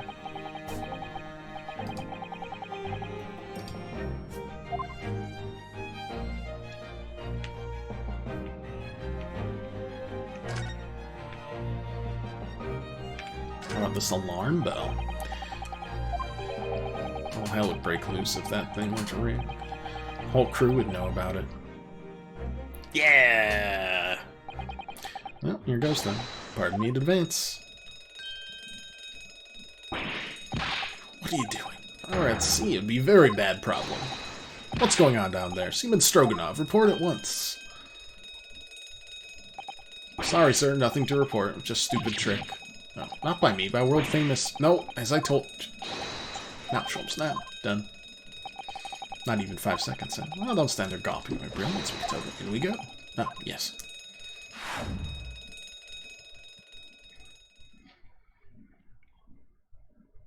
Yeah, it's really interesting if the judge is in on it, or... No, because someone was sent to kill him. Though he could have still been in on it. I don't know. But if Sholmes thinks that he's on to us specifically, it screams that he's in on it. Good gracious. It would appear that the occupant of this cabin did indeed disembark rather hurriedly. Clothes on the floor there. There's Shiro's without a question. Well, seems like we're just a little late. Yeah, by about 2 hours. Still, whilst we're here, we should investigate thoroughly. May well be 2 hours worth of clues to find in here, but that burly crewman may return at any moment, Sholmes.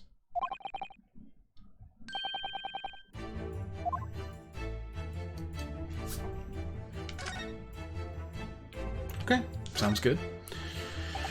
Quite the exquisite glass, I must say. See here how it... Something wrong, Sholmes. You suddenly trailed off. Ice, Mikoto, ice. What opulence the first-class passengers enjoy. Chilled drinks. Could it be the steamship is equipped with an electrically refrigerated cold room, do you think? Well, it is a luxury liner, after all. Enormous refrigerators storing all sorts of lavish produce as well as ice. On our voyage from Japan, we enjoyed culinary delights from all over the world. Suddenly, Mikoto, the sight of you is making my mouth water. I haven't taken on the flavor of the food I ate, you know. I'm liking the new music for this final case. Voices of the crewmen aren't an annoyance. Or that the voice in this cabin aren't heard elsewhere.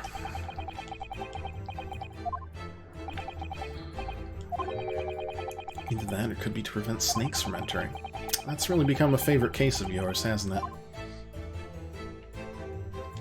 Let's see what's in here. Is it Ryunosuke Naruhodo?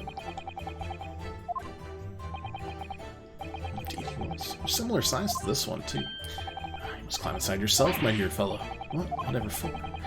It was the site of my first fateful meeting, Mr. Naruhodo. You experience the moment for yourself now, complete with my dramatic rhetoric. Come along now, and you go. It'll only take a moment. Surely you can just tell me what you said. Well, I uttered some brilliant remark and opened the wardrobe to reveal the stowaway murderer. I think I'll just read it about it, actually. Anything in the waste bin? There's still rubbish inside. Let us pry. Discovered recently I have a penchant for exploring the contents of others' waste paper baskets. Hopefully only for your work. Ah. Here we have a notice issued to passengers from 3 days ago. Before we arrived in London, then. I was still aboard myself. Evacuation drill notice on the 31st of October. Following departure from the port of Dunkirk, all crew...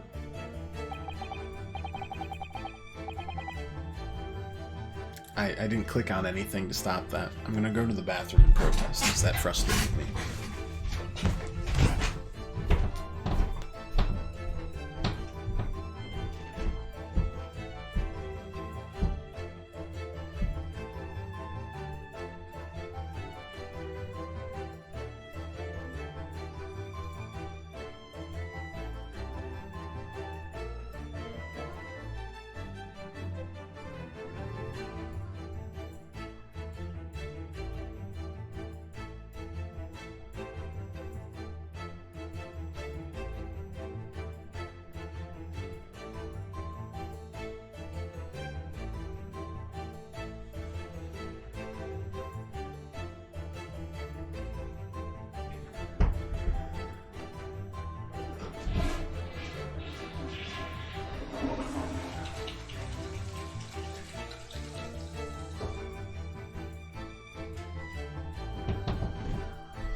Right. Evacuation drill on the 31st of October. That sounds almost planned. For our safety and security, all the passengers were constantly under the watchful eye of the crew. So a relief to have some privacy for once.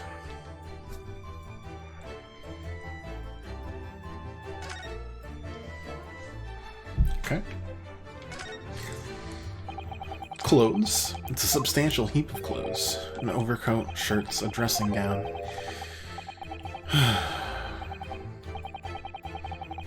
Clearly the clothing of a Japanese man. And clearly, Japanese men are unaccustomed to the culture of the wardrobe. Looks to me as it's been thrown in a heap in something of a hurry, actually. Indeed, you could help yourself to a Japanese man's shirt, perhaps? I'm sure you made mention of packing too few. I'd very likely drown in one of Shiro's shirts. No, I'll just buy any extras I need, I think. These are the rules of passage, but it doesn't look like where it should be. Pets are forbidden, so your punishments are stowing away in wardrobes and/or travel cases. The rules have increased since I last read them. Probably just my imagination, though.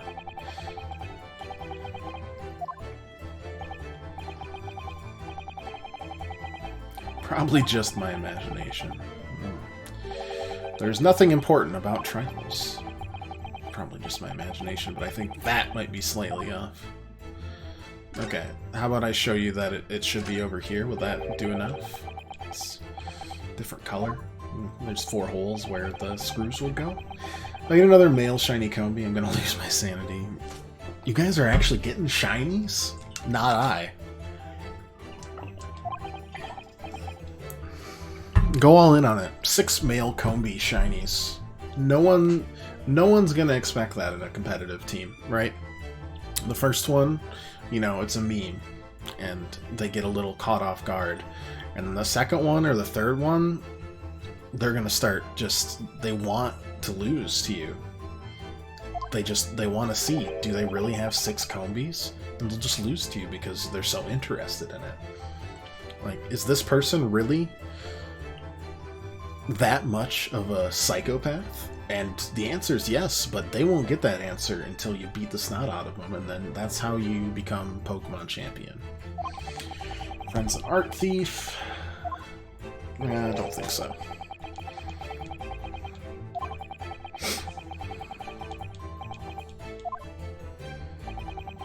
That outline on the wall, though. I feel as though I might have spotted something of a similar shape and size elsewhere. Let's go right back there. Can I get this? Get that? No, I'm literally not allowed to. Okay, well, that's fine. Plenty of reading material to keep passengers occupied in the long sea voyages. Found a mixture of classic literature and easy reading. Most satisfactory, I must say. Stock this bookshelf with a hopeless heretic. No copy of the Adventures of Sherlock Holmes. I'm afraid it's just me, but no, you're quite right. More blasphemous than overlooking the Bible. Shiny Charm and Outbreaks really speed up shiny hunting this gen. That's fair. Yeah, last gen was just, hey, complete the Pokedex. All done. That's all you get. True missionary of the Church of Great Detectives, aren't you? Alright. And then the combination, which I believe to be on this man's arm. Though why that is the case, I don't know. Though it looks unlatched.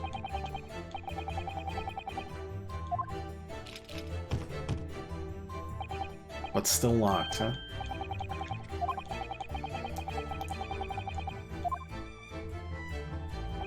Sadly not. It has a 7-digit combination lock. And I'm not in a morose enough mood to work through all the combinations at present. How about now? You are still here. Ah, Able Seaman Stroganoff. Hello again. I mean, I did get a few shinies in Legends Arceus. They just seemed to pop up there better. Plus, I mean, you can just wander around until a shiny pops up, and then it's like, oh, okay. As opposed to, like, let's... and then just that battle theme over and over while you try to search for him. Waiting for me? Of course, I was expecting to burst in with a hearty Russian profanity far sooner. It's trouble the captain because of a trick you played before. Poor innocent chicken. Wait. Chicken Stroganoff? I'm pretty sure the last guy's name was Beef. I need to look this up. 1 second.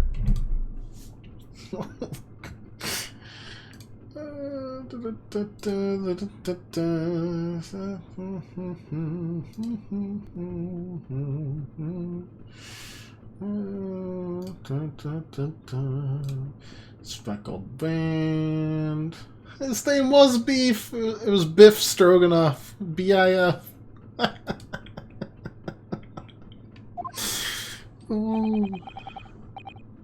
These are my favorite characters. So tasty. Arceus has 8 times the chance of shinies. That makes sense, because I don't think I found a shiny in actual gen in 20 years, and I found 2 or 3 in Arceus. Monk is very bad with shinies. Mrs. found 12 shinies today. Oh my god. We'll disembark presently, dear fellow. Something that must be done first. What are you talking about? Why, naturally, the debunking of your deceit and the bearing of the truth. I'm afraid I see through your lies. For one thing, Mr. Joku has not yet left this vessel at all. And for another, my dear Seaman Stroganoff, you know exactly where the man is, even as we speak, don't you? How can you? Good gracious, Sholmes. You mean you've worked it out? All of it? It's really been too long, hasn't it, old friend? 10 years, no less. So, would you care to join me for a dance of my inevitable logic and reasoning? Nothing would please me more. Yeah, but minutes until the vessel puts to sea. No games now.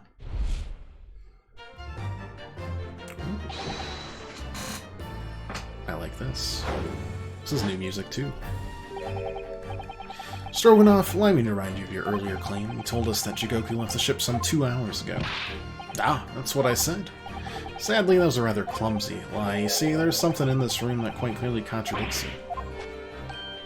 Ah, yes, of course. See, you've noted it too, Mikotoba, and please do take the lead.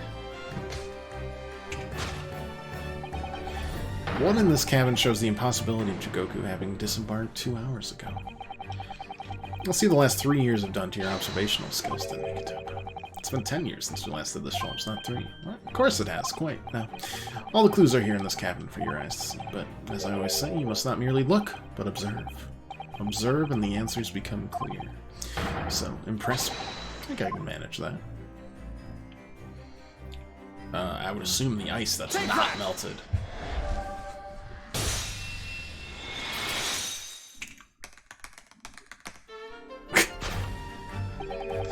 Perhaps you should have cleared away that glass? Curious, the ice shouldn't have melted despite it being abandoned 2 hours ago. It would appear the man was here in this very cabin until moments before our arrival. This well-chilled glass in hand.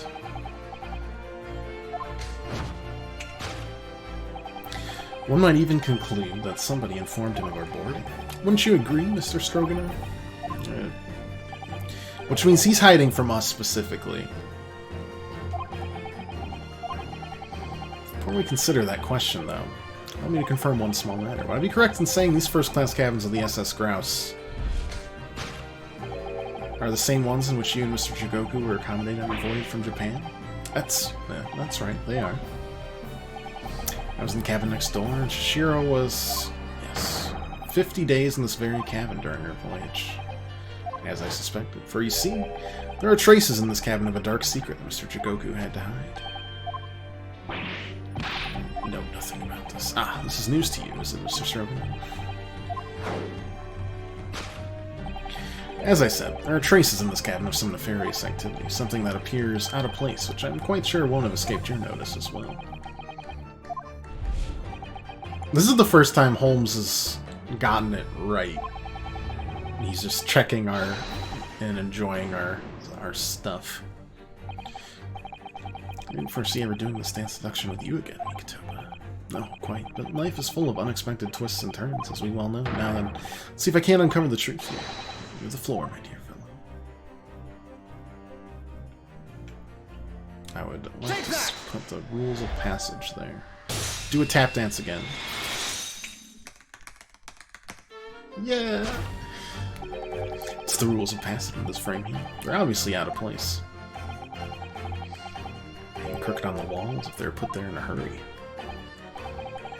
I'm gonna assume that there's some blood there. The frame was originally over here.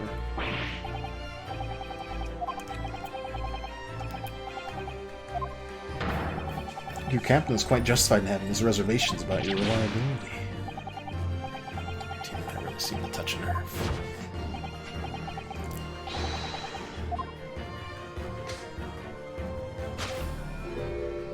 Not blood, but a bullet hole.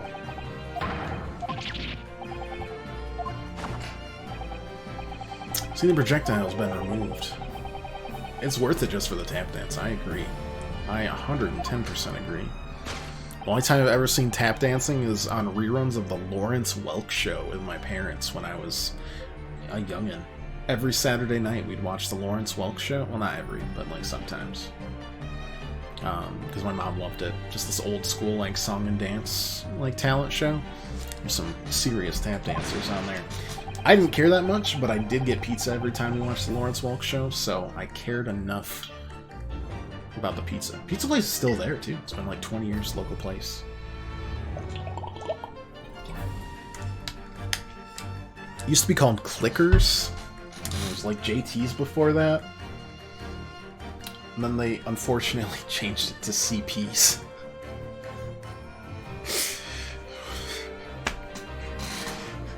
Not the... you know. There's been better rebrandings out there. Was it twice delivered? Just once, unfortunately, but it was twice eaten. The day of and the next day.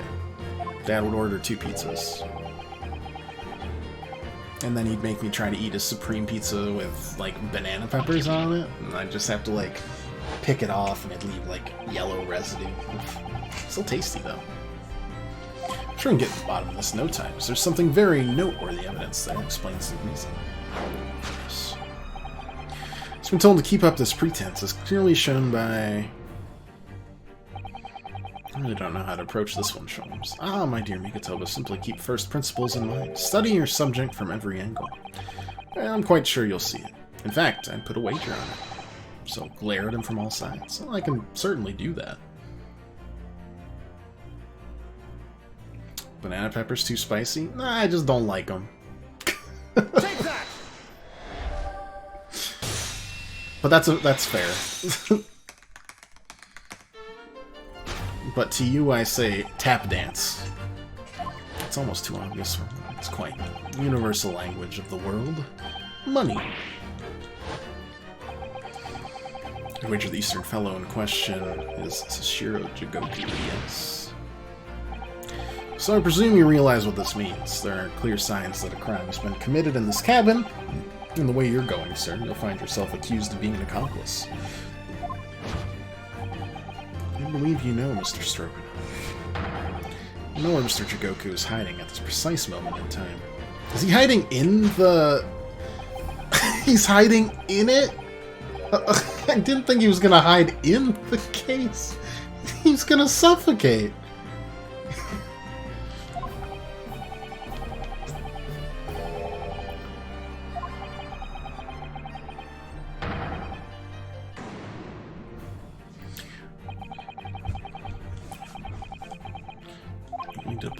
Blink. Nothing escapes my attention. I mean, he looked very obviously down at it, widened his eyes, and then looked up. Oh, okay. Man turned his entire head. It's not exactly what you describe as a furtive glance, is it? It's almost too obvious. Well, we shall let your tapping toes decide, my dear fellow. I also want to think that Mikotoba legitimately brought his tap shoes today, and he had to do that every time. Every time they solved the case. That's the only way I'd be happy.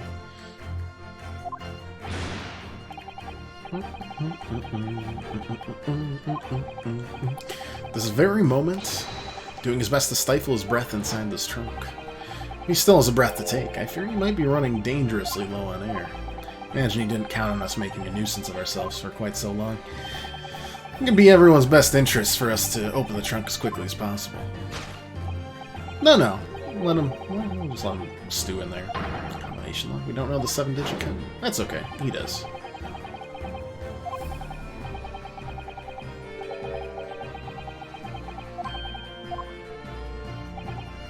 In short, before Jigoku hid himself inside that trunk, he must have told somebody the 7-digit number for the lock.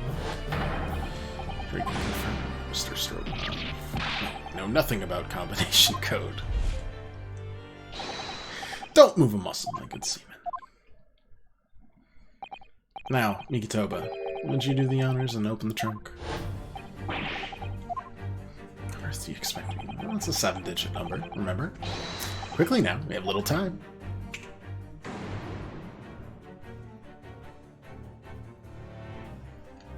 Okay, 5231045.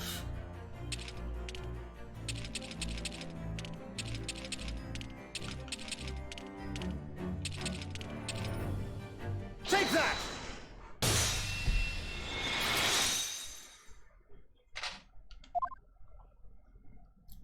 Hey, buddy.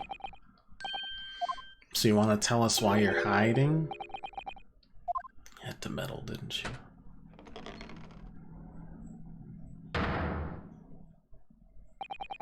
Well, Eugen, you found me now. Yeah, I have. So, could you, let me know what's up? Because this is starting to get a little frustrating. I was really hoping beyond hope not to find you here, you know. But you're not entirely unsurprised, I take it. No, quite. I just wish it were some other way. Well, are you ever going to introduce me? Ah, your reputation precedes you, Mr. Sholmes. I've read your stories. I've read many of your stories of your exploits. Excuse my manners, Sholmes, Mr. Jigoku, my old friend and traveling companion. The devil's in the details, Mikotoba. I believe you meant to say your old friend and traveling companion who made the cowardly decision to flee the country without a word to anyone when things turned sour. I see, my reputation precedes me as well. What an honor.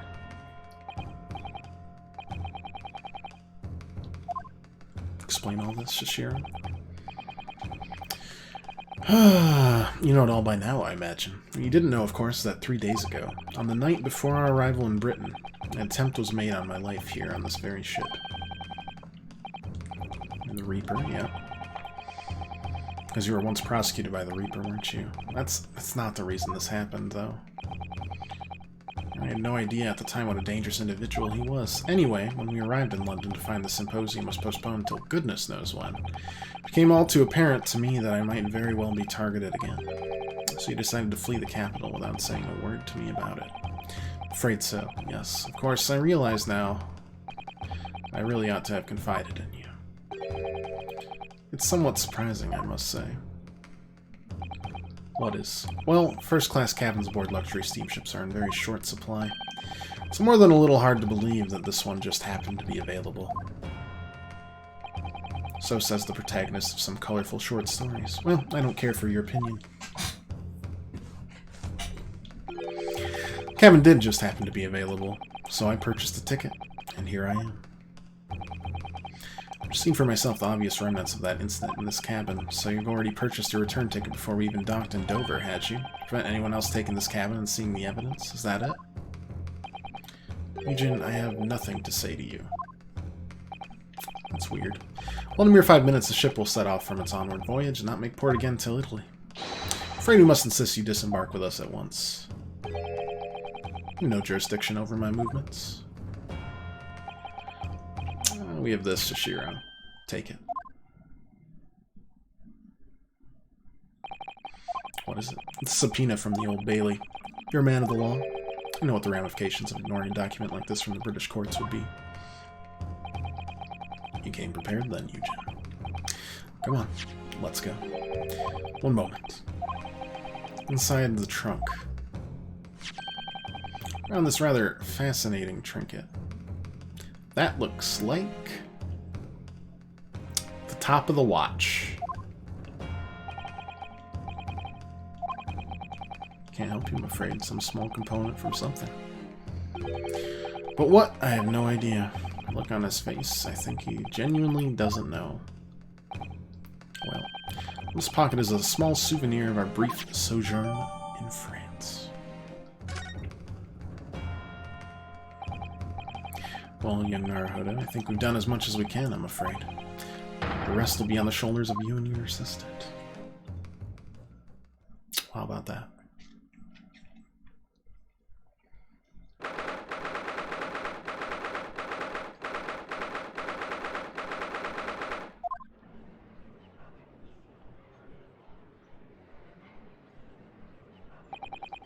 Kusuma Sogi, I know you and I know you wouldn't lie, but still.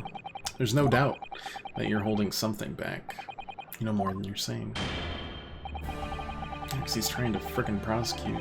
Anyways, during the past 30 minutes while this court was adjourned, all possible efforts were expended, but sadly, Mr. Jigoku's whereabouts could not be ascertained. We must accept the unfortunate conclusion that the Reaper has already done the deed. There's no sense in wasting any more of the court's time. The prosecution calls for an immediate verdict. No. You should know when to lay down your sword. And you should know never to presume when the battle is won. The court's already been presented with all the evidence and heard all relevant testimony, and there can only be one conclusion. The accused is guilty. All relevant testimony? Far from it. There's still a crucial witness, from whom the court has yet to hear a single word of testimony. In that case, call your witness to the stand at once, counsel. Sure, I'd love to. His name is, Kazuma Sogi. Yes, my lord. Tomorrow, if possible. The witness is already on his way and scheduled to arrive tomorrow. Who on earth is this crucial witness? Jigoku. The very man allegedly murdered by the Reaper. You found him?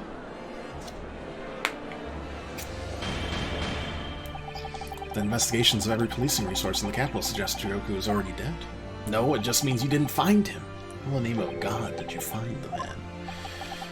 He was located in France during the recess, at the port of Dunkirk. Thanks to one of Mr. Herlock Sholmes' famous deductions. Herlock Sholmes. Inspector Gregson almost certainly met with Mr. Jigoku on the night of his death, because along with Prosecutor Asogi, Gregson was on a mission to assassinate the man. Which means that Sashiro Jigoku is the sole witness who can clarify exactly what happened aboard the Grouse on the 31st of October. Apparently that's too soon to move to adjudication at this point. Prosecution concurs. The court must hear Mr. Jigoku's testimony. No judgment should be passed until all testimony has been considered. In that case, I hereby call the end of today's proceedings. Court will reconvene at the same hour tomorrow. No objections from either side. Nope.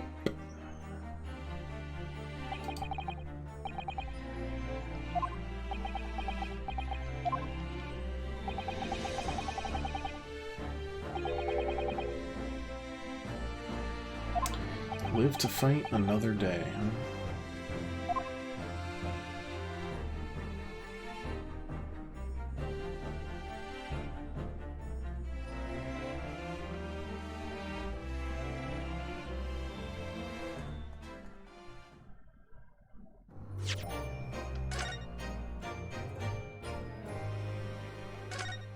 Alright. Investigation part 1. We have another investigation to do. The unexpected halt to proceedings set a clamor around the courtroom, but outside the Bailey, where Londoners knew nothing of the secret trial within, it was a typical still night. Then at a little past 8 o'clock that evening, Mr. Sholmes and his partner returned to Baker Street.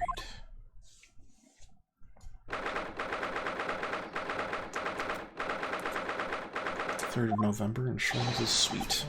Well, returned, my dear fellows. Welcome back to Britain. Thanks for your timely help. Think nothing of it. I believe you had an even more wearing day than Mikitoba and I. No? You could say that. On the brink of defeat in court earlier.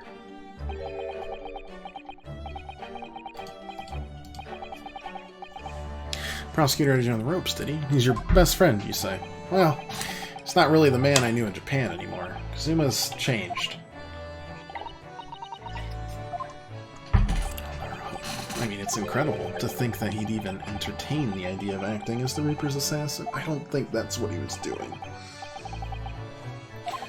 But, in fact, I know that's not what he was doing. All about it has been, if only ever met the young man as a corpse. And all this started almost a year ago now. Sholmes still hasn't told the truth about what really happened back then either, but the motivation for what he himself described as a great detective's lie. Now then, I must say it's really quite a journey all the way to France. Well, it's another country, Mr. Sholmes. It's the news of Judge Jigoku. We took him to Scotland Yard. The investigating detectives there have a lot of questions for the man. Poor Mikitoba. Must be quite a shock for him. Yes, I picked this up at the telegraph office on our way home. Surely you haven't forgotten already. I put it upon you for the matter only yesterday. Oh, right. You did send a telegram. Oh, never mind. I had to fill out your telegram to Japan and foot the bill as well. You put it on me, Sholmes. Replying already? What was so urgent, though, Mr. Sholmes? Such matters can wait until later. I'm far too hungry for an involved conversation at present. Well, that's good news, because supper is ready. Oh my goodness, that looks delicious. What a feast it is. Roast beef, kipper, stew, steak, and kidney pie. Unless it's kidney beans, which would be kind of tasty. Steak. See myself here. This place appears to be the only one set with a helping of pheasant as well. Oh, sorry, Hurley, not there. Why not? Are we in set places this evening? Yes! And that place is for Susie's daddy. That's right. I made it especially for you, Professor Mickey. I see. Well, that's terribly kind of you. I'm going to use that line if someone asks me a question at work before lunch. It's a good one, honestly. It's a shame, really. What do you mean? Well, for a brief moment, I believed it. That Susie and I were half-sisters, I mean, I think you are half-sisters. Or he's lying about who John Wilson was. What do you mean? Yeah, I know now. I overheard yesterday. I secretly listened into the conversation you had after I tricked you all into thinking I'd left.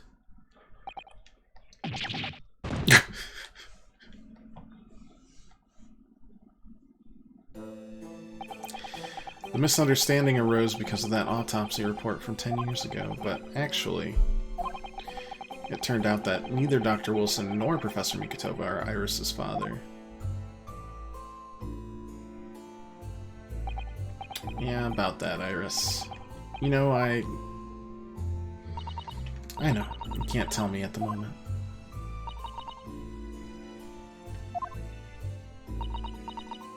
That's confusing. Pheasant is by way of an apology. I'm sorry for eavesdropping. Right, because he took the notes for Wilson, but it wasn't. Though I kind of thought Herlock was lying. Guess not. Who is Iris's father? I suppose that's not something we'll be finding out today. Let us dine while our largely pheasantless plates are still piping hot. Fine idea, Sholmes. It all is absolutely delicious. As much as you like. There are always seconds.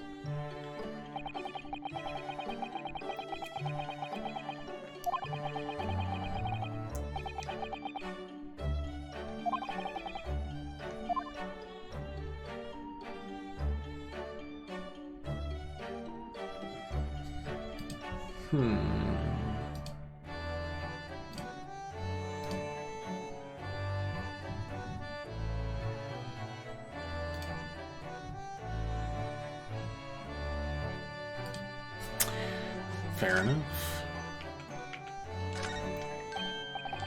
Mr. Sholmes, what are you doing? Being glum about pheasant. I wasn't brooding over Mikitova's refusal to share his pheasant with me. Nevertheless, I felt the need to withdraw from the social circle for a while and look on with hungry eyes. Sorry, Hurley, but I cooked that pheasant especially for Susie's daddy. Even though I've played the role of father to you for far longer. Mr. Sholmes, could I discuss some things with you? Certainly! Find myself quite in the mood for a spell of conversation. No doubt you're hungry to learn more of my deep love of game. I can probably contain my curiosity on that one. You needn't look at me in that fashion. In what fashion? Seems that before we discuss the pheasant, we have some rather unpheasant matters to discuss.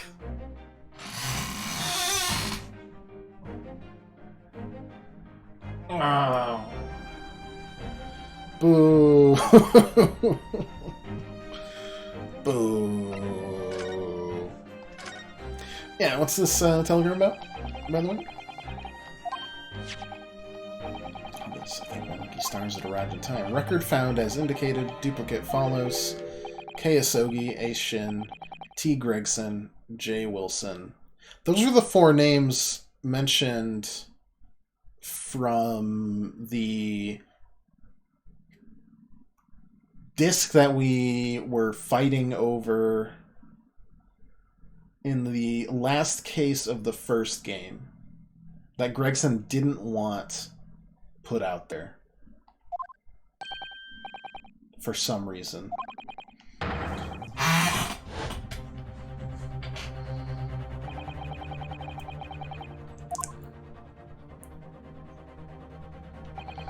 What appeared to be a simple case of aggravated murder turned out to be masking a monumental intrigue plot that involved the sale of British governmental secrets to foreign states. Exposing the means by which those secrets were being leaked, we deciphered a fragment of a message. Asogi, A. Shin, T. Gregson, J. Wilson. But we didn't find the names out until after the case was over, and we never did get to the bottom of what they meant. All we knew is that the information had been sent by somebody in the British government to somebody in Japan. So why are the names coming up again now? Here's the message I wired yesterday. Allow me to read it to you. Enter Judge Jigoku's office undetected and investigate telegram records. Expect to find communication from Britain dated 1 year ago. List of 4 names. Needed by tomorrow. Naruhodo.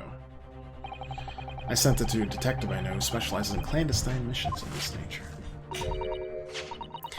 He asked Inspector Hosonaga to undertake it. I love Hosonaga so much, even though he definitely has tuberculosis and is gonna die. What guys he opted for this time? Fellows, as a matter of great urgency, you understand. Anyway, the list of names was found in Shishiro's office as Sholmes predicted, so that was being sent.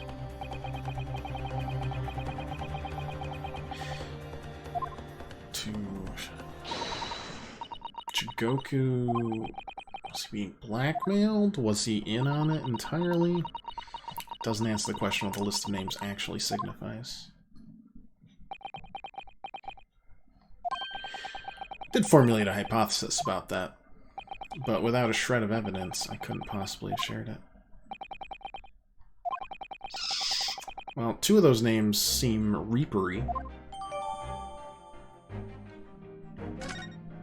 but the other 2 is Asogi and Wilson.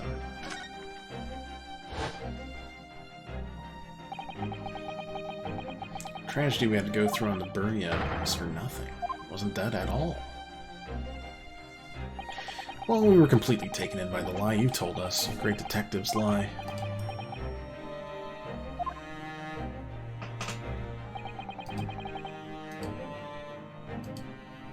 Took no pleasure in deceiving you. However, at the time, all that concerned me was preventing the young man's study tour from taking place, whatever the cost.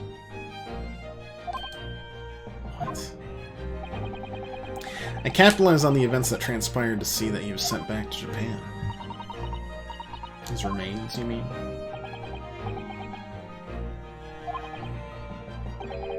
I made sure somebody else was sent to Britain in his stead. Which was me. Got another mail shot. Give my all-bug shiny team won't have Vespiquen. Ugh. You can't give up. If I can get through Fire Emblem Maddening and absolutely tank everybody's interest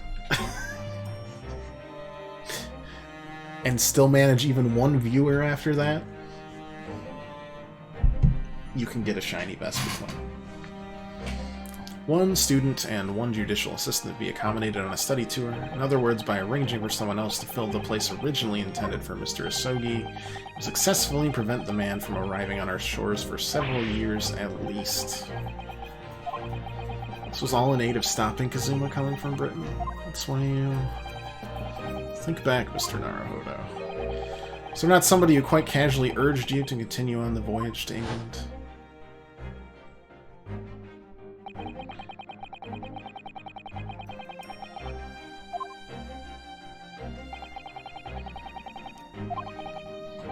I'm afraid the study tour can no longer go ahead.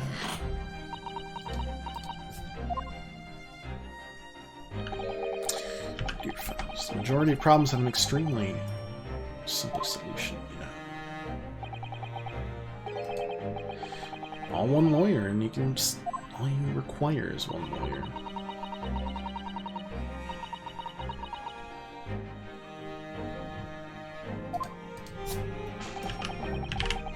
Voyage still promises a good month of time.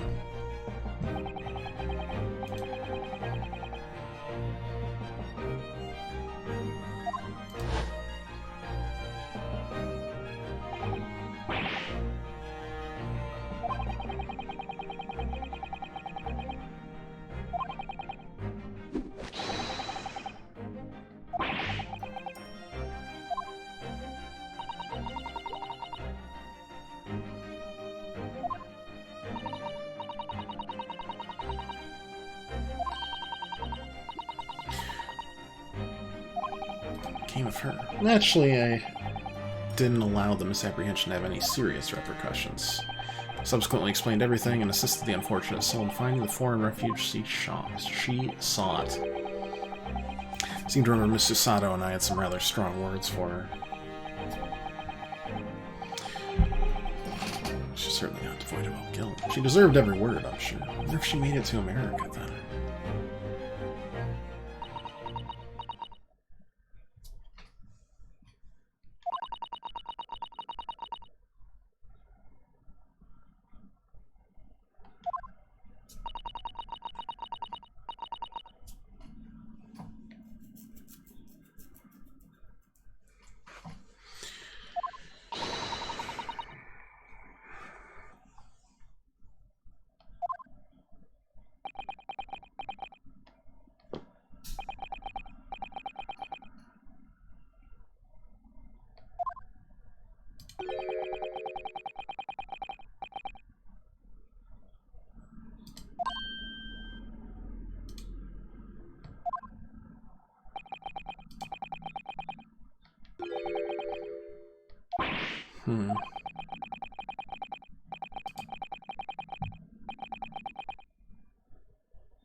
Anybody else here?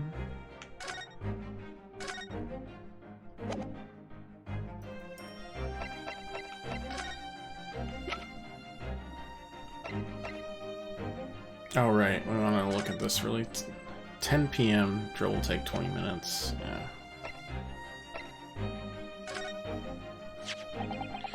There's no room for doubt with your instructions in this telegram, Mr. Sholmes. You're very clear it was Judge Jigoku's office that should be searched, so... If you obviously knew... That's where this list of names would be found.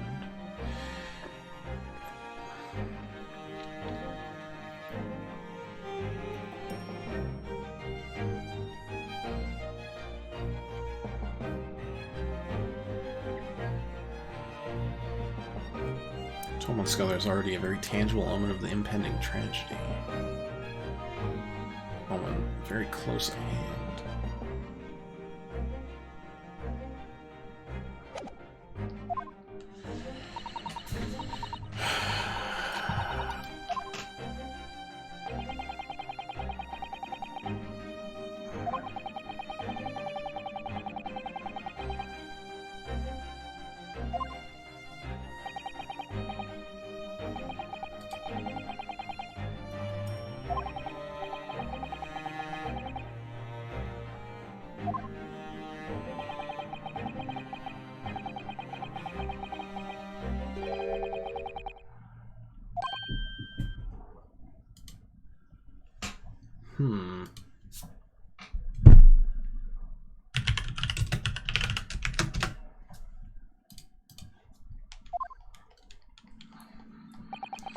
It would be hypocrisy on my part to reprove others for intercepting state secrets, because after all, I'm perpetually eavesdropping on communication between the British and Japanese governments.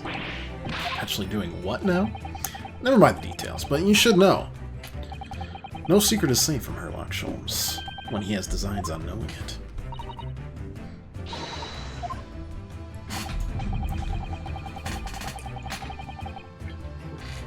1 month after that list of 4 names was wired to the recipient Jigoku in Japan, Dr. John Wilson was murdered.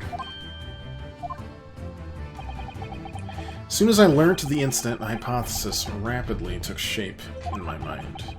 As it turned out, I was partly correct and partly mistaken. Nevertheless, it was the beginning of all the tragic events that were to follow. Mr. Sholmes, please, tell us all you know. Tell us about these 4 names and the tragedy to which they're all somehow connected.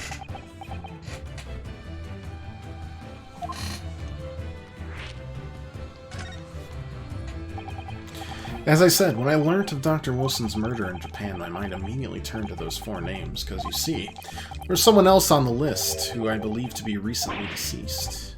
Who? A Shin, as it was transcribed in Japanese script, and in fact, Miss Asa Shin.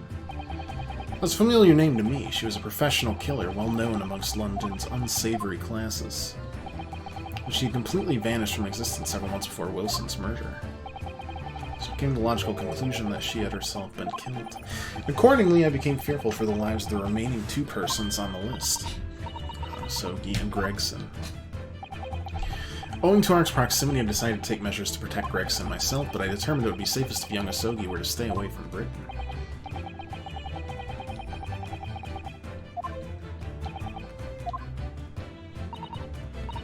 So you already knew who Kazuma-sama was. Oh yes, Mr. Holmes and I have exchanged correspondence for years. I recounted many tales about Asogi to him in my letters, and the news of Dr. Wilson's death, of course. So, Dr. Wilson is dead then. I didn't know. Oh, Iris. I know he wasn't my daddy, but still. That's very sad. I'm so sorry, Iris. We knew the significance of the name, obviously, but we just couldn't bring ourselves to tell you.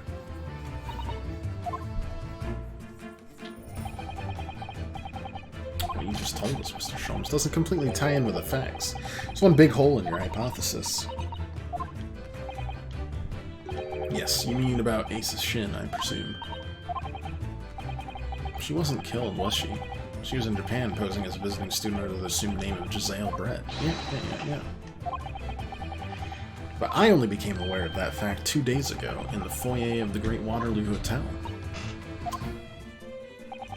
And upon hearing that startling revelation, the hypothesis that I'd formed surrounding those 4 names was completely turned topsy. Topsy hypothesis. Gimme it. I believed all 4 names on the list to be the names of victims. However, I was mistaken. Very much so. Ace Sin was a killer. So this telegram is a list of both victims and killers, is it? Indeed. And it would seem Miss Shin was dispatched from Britain with the sole intention of dispatching Dr. Wilson, her visiting student status being merely a front. Which would, of course, explain why no motive could be determined for her actions. So the real reason Dr. Wilson was killed by Asa Shin is because he was the target of an assassination. And forearmed with that knowledge, fresh consideration of this telegram puts the list in a very different perspective. What do you mean? Does not strike you? There's another among the 4. Subsequently became a visiting student. Is Asogi an actual killer? He did say in court earlier today. Yes, on 31st of October, I accompanied Inspector Gregson to Dunkirk in order to carry out a mission. The mission was the assassination of the mark.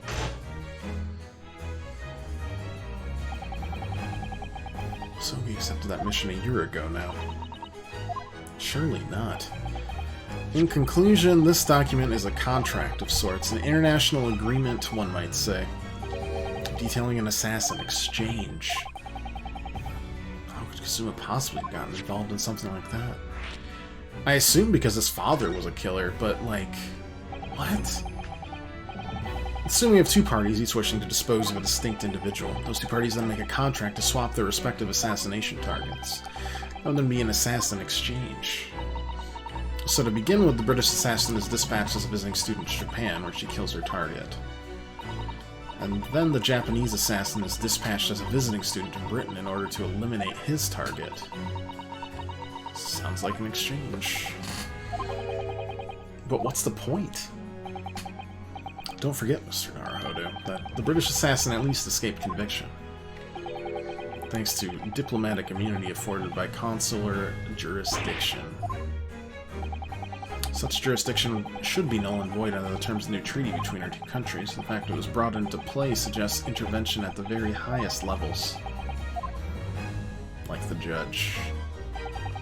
These murders were 2 sides of the same coin, linked not by a common motive, but by contractual agreement. As such, they appeared utterly unrelated. Yet in truth, the assassins were complicit in one singular devilish scheme. That disassociation and the safeguard of diplomatic immunity were, I believe, the motivation behind this plot. Wait a minute, Sholmes.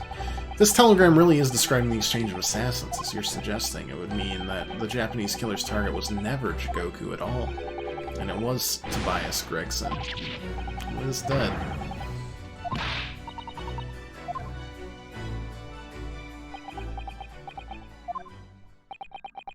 held myself personally responsible for failing to keep the inspector safe. Mr. Sholmes. I told him of my fears and implored him to seek a transfer to an overseas position, obviously, with a young pickpocket in tow. Yes, Gina. Come to think of it, Gregson did mention that to us at the Great Exhibition, because he'd be transferring to the police, or Paris police, taking Gina with him. But without informing me, he engaged in one last assignment, it seems, and sadly, it turned out to be his very last. This is too much to take in. I don't think Asogi did it.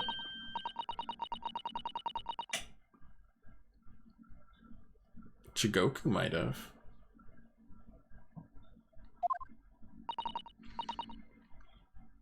How did he even get involved in it? Right. Conclude our prep for tomorrow.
Okay, I guess we've adopted a child. You must always be mindful of feelings. I've raised you so well. Being sensitive is your strong suit, naturally. This has given me even more mysteries. Like, why was that taped at all? Blackmail? In the first game? Extra hard for crimes. Now it's for my big brother and sister. So let's talk about preparing for tomorrow. Preparing what? You just have to wait and see. Good luck in court tomorrow. Expecting a sterling performance. So I've got a potential assassin on my prosecution bench and a potential mastermind as the judge.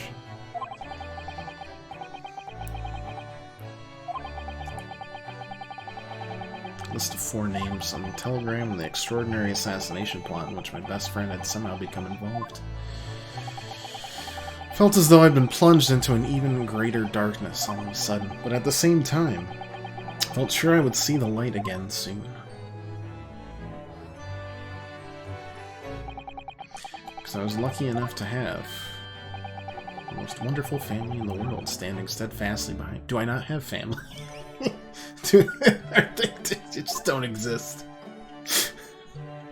Ooh. Ugh.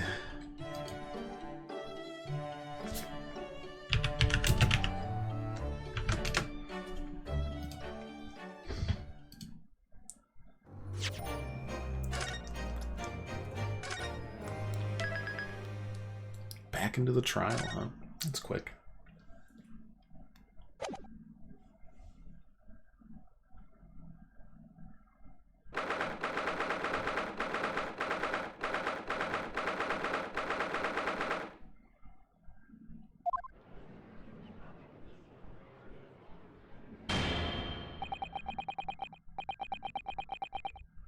Before we begin today, I have a brief announcement. As with the closed trial 10 years ago, some astonishing facts came to light in these proceedings.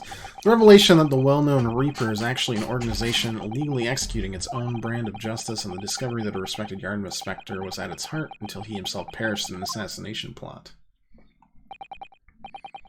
I say to all members of the judiciary here present on this occasion that we will stop at nothing to uncover the whole truth behind these disturbing findings. Councils, you will undertake this trial with the resolve to pursue the truth to the bitter end. Yeah.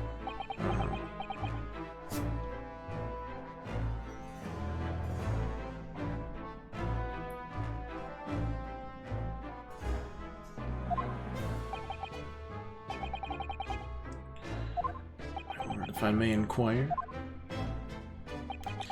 On what grounds is Kazuma Sogi permitted to continue on his role as prosecutor, exactly? He is admitted to colluding with the victim in a plot to assassinate an innocent man. He shouldn't be enjoying the privilege of freedom, let alone be leading the prosecution.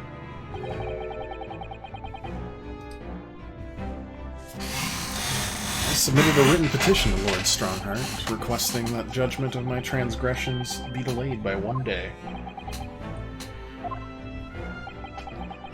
Wow, I can't believe he said that that was okay.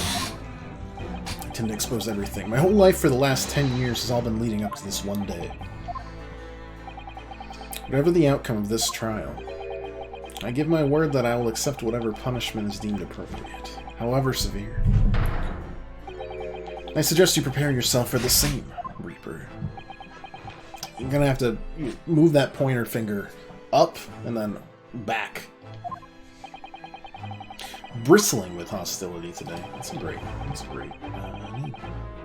We're heading into very dangerous territory. Is that really even Kazuma-sama standing before us? As an extreme exception to normal practice, I've granted this prosecutor's request. I'm shocked. Completely shocked. Defense finds this acceptable? I mean, I don't, but I don't think I have a choice.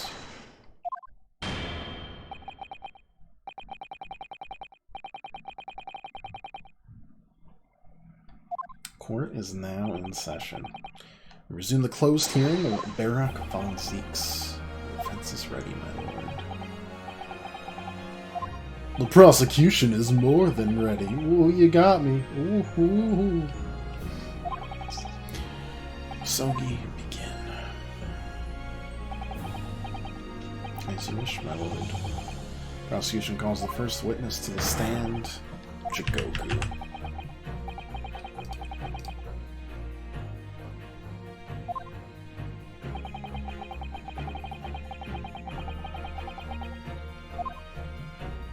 Everything on the line now.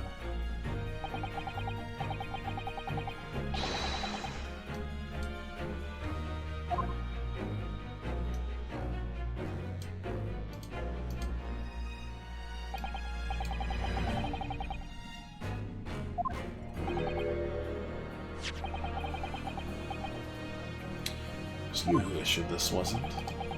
Your subpoena? I did what was necessary.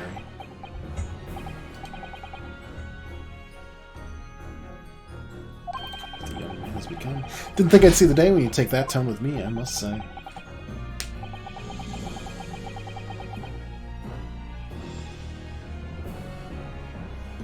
The witness will ensure his responses are pertinent to the questions asked.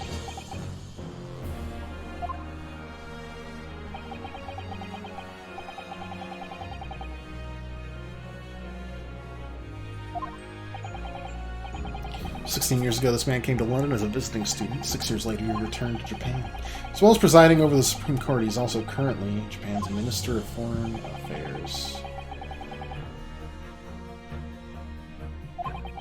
Of course, I'm aware of Mr. Chico. I'm sure you are.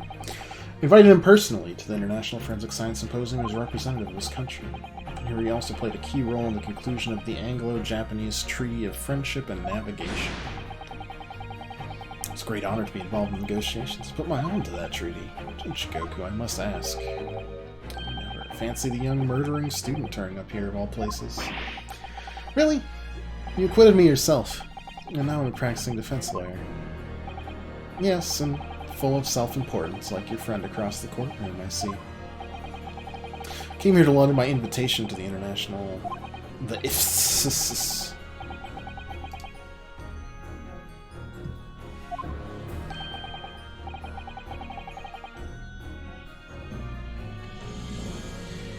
Took flight? I have to object to that turn of phrase.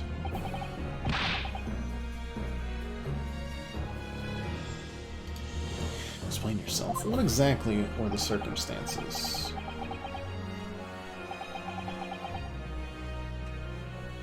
I wasn't expecting this, and I'm sorry to say. I declined to comment. Oh, cool.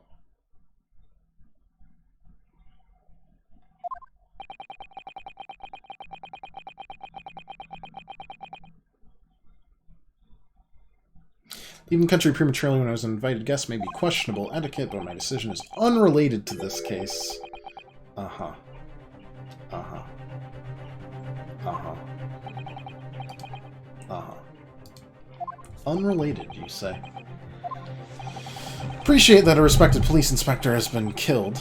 Appreciate that, which I offer my condolences. However, being an alien, I'd obviously never met the man, nor do I know the first thing about him.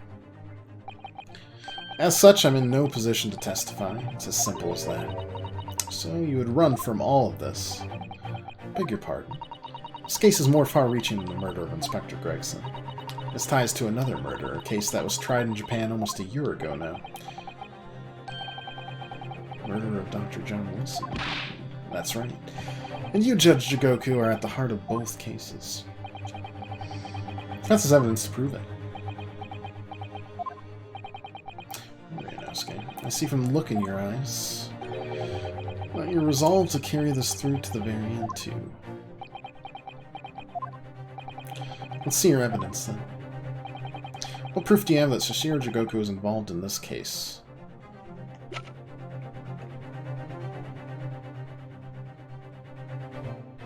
In this case, specifically? One second, let me look at this.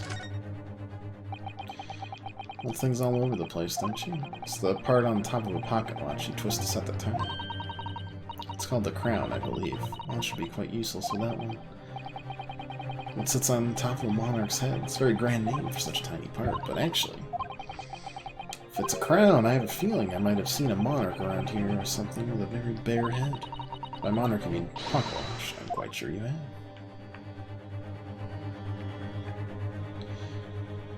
Okay, I mean, I'm not sure if we use this to tie them immediately, or we use this. That would tie it to this case. That ties it to this case, because it's Gregson.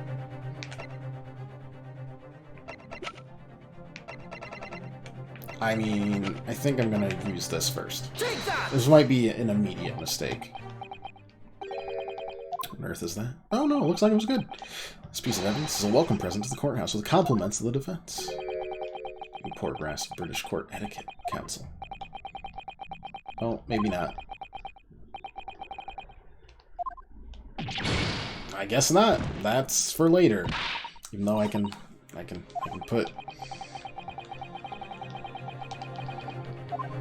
Yeah, well, your best friend's kind of an asshole, so... Okay, fine. Yeah. I guess I was overthinking it, but that one seems like it ties to a few cases. Telegram detailing communication sent between Britain and Japan approximately 1 year ago. The communication contained 4 names: Asogi, Shin, Gregson, and Wilson. You don't like that much. He's gonna break... Okay, so we're definitely gonna break him at some point, right? And he's gonna break the stand in half. Where'd you get that? In Tokyo. From your office. Judge Jigoku. How on earth did you... What's all this about? Why is my name on that list?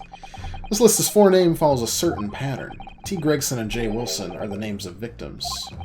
K. Asogi and A. Shin are the names of assassins. A year ago in Tokyo, Dr. John Wilson's life was taken in a Western-style restaurant in the capital. Culprit was found to be a visiting student who went by the name of Giselle Brett, but her real name was Asa Shin, professional killer sent on a mission to kill from Great Britain. A. Shin and her victim, Jay Wilson. And the murder that just took place here in London was the counterpart to that crime. An assassin sent from Japan, also a visiting student, Kazuma Asogi, whose victim was the British police inspector Tobias Gregson. K. Asogi and T. Gregson. One assassin from each country to kill a target residing in the other. What exactly as the defense suggests? These two cases of murder, one that took place in Britain and one in Japan, were masterminded by a pair of individuals from each country as a form of assassin exchange, and the telegram the defense has acquired as proof of this international contract to kill.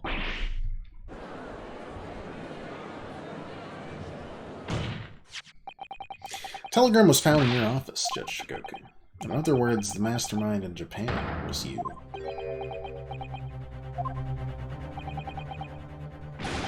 What's this all about? And you, Kazuma, you lied. During yesterday's proceedings, you acknowledged that you'd accepted the assassination mission, but the mark wasn't Judge Jigoku at all. It was T. Gregson, Detective Inspector of Scotland Yard, as shown by the name on the killing contract. Very impressive, but actually, I didn't lie. The name of the target I was ordered to kill never passed my lips yesterday. The idea that Jigoku was the mark came entirely from you.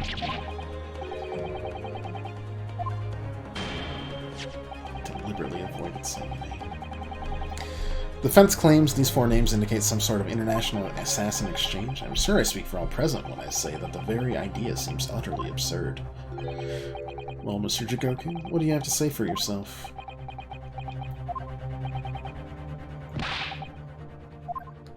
Silence only proves his guilt. There's another important point that brings to light now a distinct possibility the scene of Gregson's actual murder was in the witness's cabin aboard the Grouse. Jigoku, you have to testify now. To refuse would put you in contempt of court. There's no need for quite such a vicious stare, young man. Very well, then. As a parting gift to you all, I'll tell you everything I know. Seems this Japanese gentleman has information that the court must hear.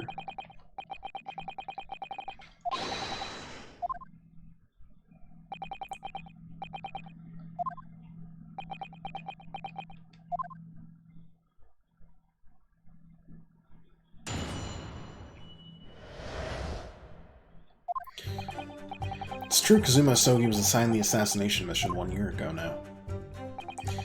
Target was Inspector T. Gregson. That was a condition of the British study tour. However, in the end, something happened that meant the young man was unable to carry out his mission. On the evening in question, a member of the crew was on duty outside my cabin at all times. If there'd been a shot fired, the crewman would have heard it, so clearly I can't be involved. Dog, there's literally a gunshot in your wall. What are you doing? You admit it then. This communication suggests there was an assassin exchange agreement. Political endeavor at the highest levels, not something I can discuss here. It's such a worthy practice as foreign study to coerce someone to commit murder.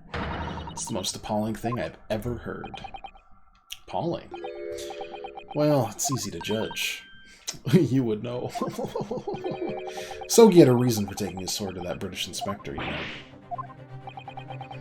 Which is why he accepted the mission in the first place. Isn't that right, Counsel? Because Gregson is the one that found him guilty, isn't it?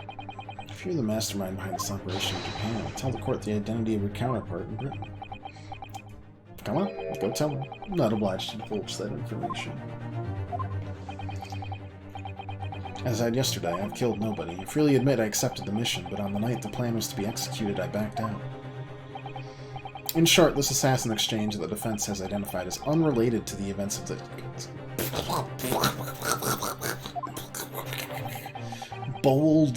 Bold-faced lie.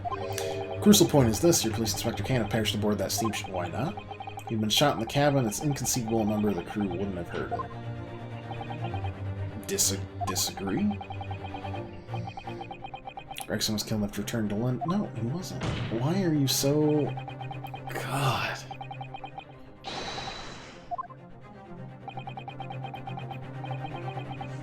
Accusation remains unchanged.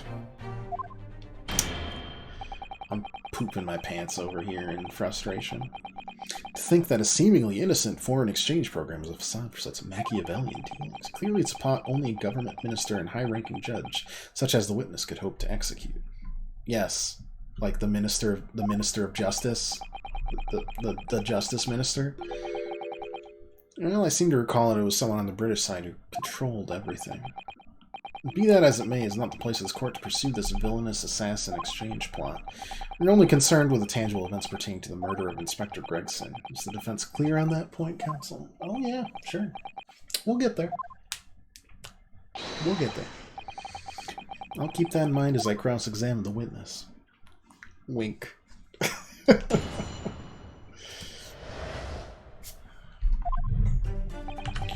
It's true, so someone who signed the assassination mission 1 year ago now. I mean, we're going to press on everything, right? We have to.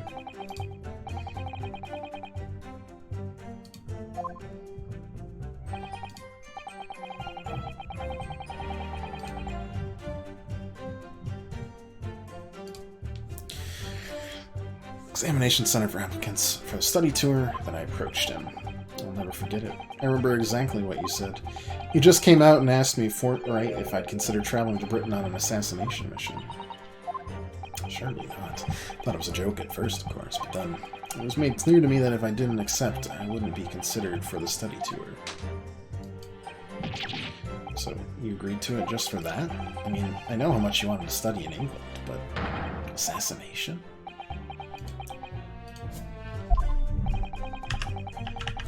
Empire of Japan accepted the proposal from the British Empire at the time. Agreement to send a student from each country to others to deepen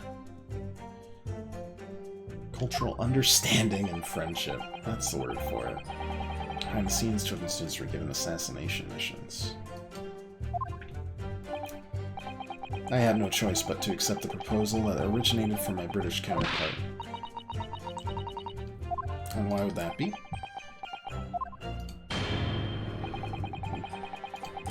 Britain acknowledges no part in these alleged misbegotten schemes. I advise you not to make spurious allegation, Foreign Minister Jikoku. Well, bound to tell the truth, my lord, as a witness. Anyway, I picked the Sogi and explained the details of the plan to him. Target was Inspector Gregson. It was condition of the British study tour. Hold it! Just gonna keep on chugging along. Why'd you pick him as the assassin? Because he's the one who found his dad guilty, evidence-wise. Whether that evidence was true or not is a great question. Most capable of applicants. Also, I knew his desire to travel to Britain was very strong. It was almost more than a desire. It was his whole purpose in life.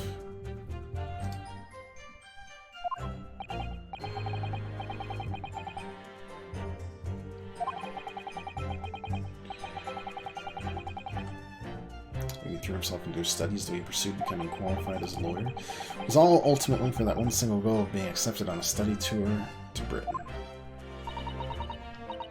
Of course, you know the reason behind that.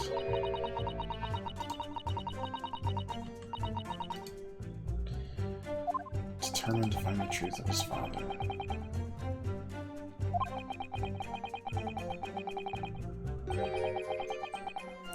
That agreeing to assume the role of an assassin or betraying people's trust. Well, certainly did a fine job betraying mine, Asogi.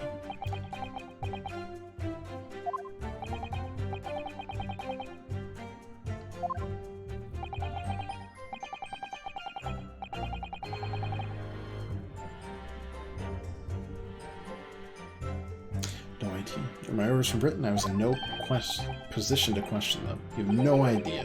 I find that hard to believe. Well, do you? Chikoku was once a visiting student here in Britain himself, of course. Perhaps he was some connection with Gregson from that time. Yeah, perhaps. The fact that Assassin Exchange has absolutely nothing to do with the case under scrutiny here. Uh-huh. Sure. even though both names there are in this case. Already admitted to recruiting a Sogi, however, in the end something happened that meant the young man was unable to carry out his mission. Yeah, I know. He got bonked on the noggin.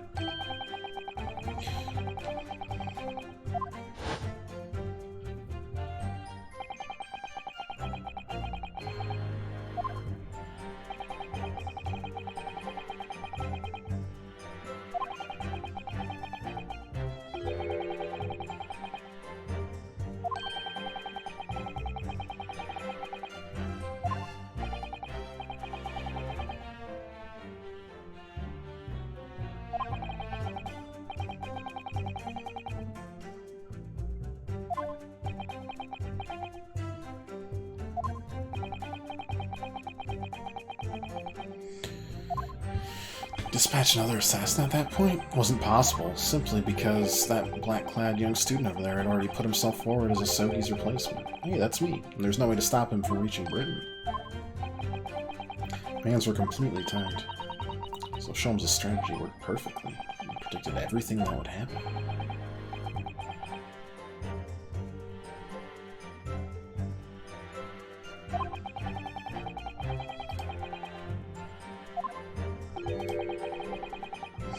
Playing me right from the outset, were you? Was that it?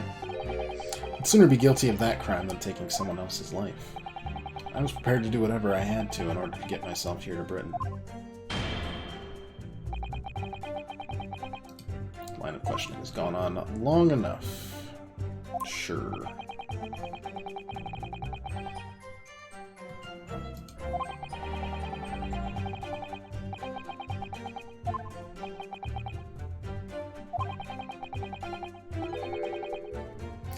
Already made perfectly clear, no connection to this man or his death, and you have some means of substantiating this plea?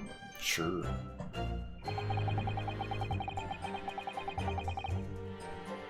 Hold it!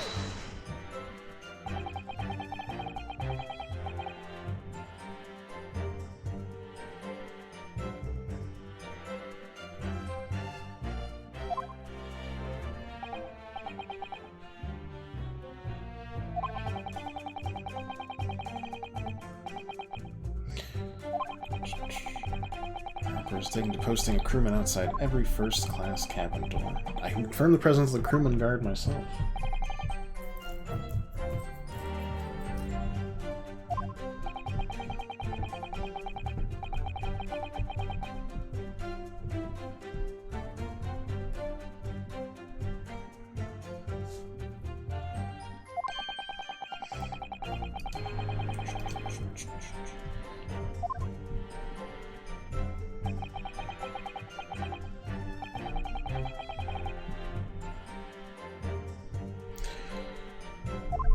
Director's time had gone to the ship's dining room for dinner. Inspector and I asked the crewman to allow us in the cabin while we waited for Judge Shigoku's return. I suppose Inspector Gregson was there in his capacity as the Reaper, intending to take the witness's life. Sure, as I've said numerous times now, I had no intention of killing anyone. So the crewman let two potential assassins into the cabin he was supposed to be guarding? That's the most convincing of centuries, really. Well, in truth, those were my thoughts too. But anyway, I stayed to talk with Inspector Gregson for a short while, and then I left him there and made my way off the ship alone. Was the guard still at the door when you went? Yes, he glared at me as I walked past.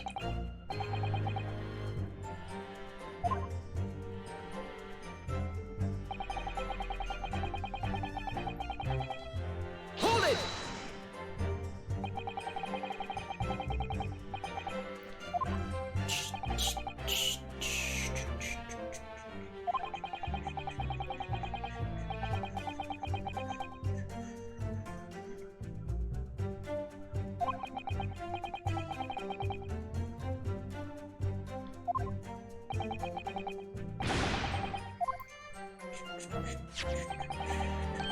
There's no doubt that Gregson was killed by a gunshot. It's inconceivable a crewman standing just outside the cabin door wouldn't have heard that.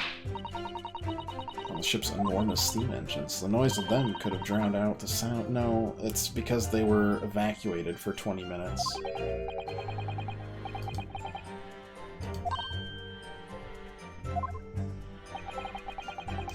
The cabin was in the first-class area of the ship, which is also, of course, the quietest.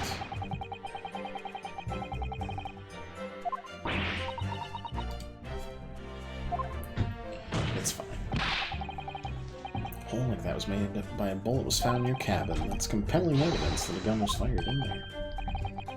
Bullet hole. Oh yes, you're talking about what the detective uncovered in the wall yesterday, I presume? That was obviously a rotten panel eaten. Of course he didn't find an actual bullet, because he just dug it out.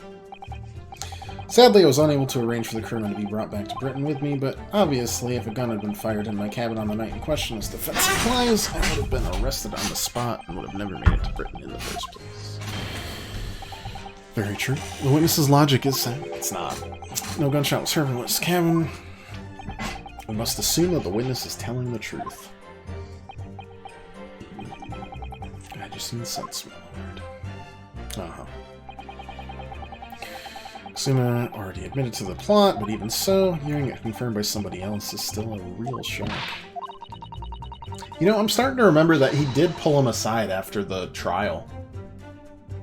The very first trial. That does ring a bell. Suma manipulated Jigoku too. Completely double-crossed him. Oh dear. It's hard not to see that as a stroke of brilliance on Kazuma's part. One way or another, though, Gregson ended up dead. I really think the murder must have happened aboard that steamship. Yeah. Jigoku must be lying. Yeah, we know. Let's get there. Come on. Yeah, we'll destroy him. Yeah, Gregson. Yeah. So... very incorrect. Objection! Thanks. Adieu. As Corn has heard, there was a crewman posted outside Judge Shigoku's cabin. However, we can be sure that, contrary to the witness's claim, the guard wasn't there at all times. I have here a notice of a particular event that was scheduled to take place aboard the steamship on the 31st. Where'd you get that? In the waste bin where you left it, because that's not how you dispose of trash.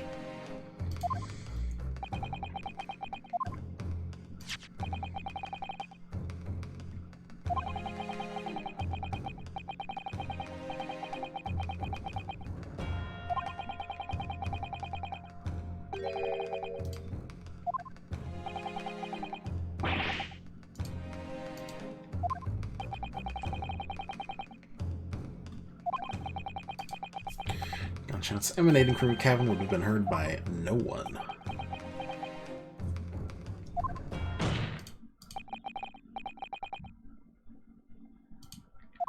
In summary, Judge, you had ample opportunity to commit the crime. Objection!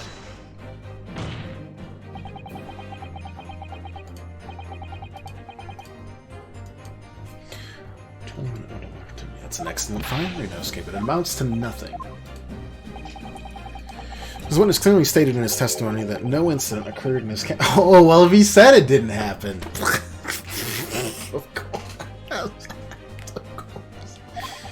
Unless you have some decisive evidence that would show his testimony to be false. Accusation is nothing more than conjecture. Well, counsel.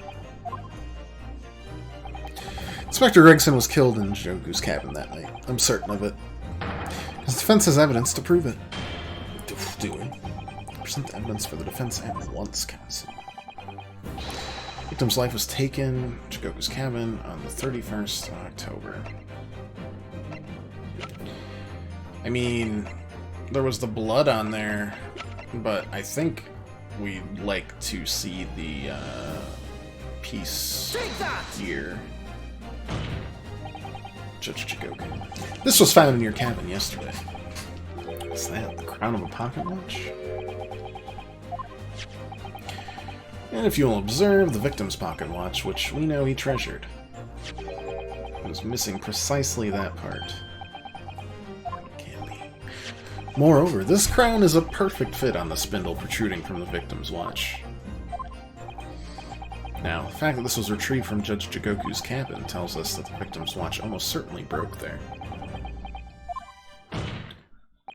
In other words, the victim was killed on the 31st during the 20-minute evacuation drill, in the cabin occupied by you, Judge Jigoku. Well, you're razor sharp, aren't you, you young murderer? Not a murderer, but okay. expertly maneuvered. Your argument sounds entirely plausible at first. Rather like this pocket watch, it's full of cracks. Uh-huh. And I believe Judge Shigoku feels the same way. It's wrong to acquit you earlier in the year. Oh, okay. Sorry. If I'd known that it would result in anyone having to listen to this drivel, I would have declared you guilty just to spare the world. Oh, okay. That seems normal. That seems normal and healthy. I think it's clear the witness will have to give further testimony. When what actually happened in my cabin that night, you'll notice the pitfall into which you've stumbled. Sure. Sure, Jan. Prior to your renewed testimony, I'd like to clarify one point. The fact that this part of the victim's watch was discovered in your cabin means that you acknowledge he was there, I presume. Yes, I do. Very well. And proceed to give your formal testimony about what happened exactly in your cabin aboard the ship on the evening of the 31st of October. As a man of law, I have no intention of obstructing justice.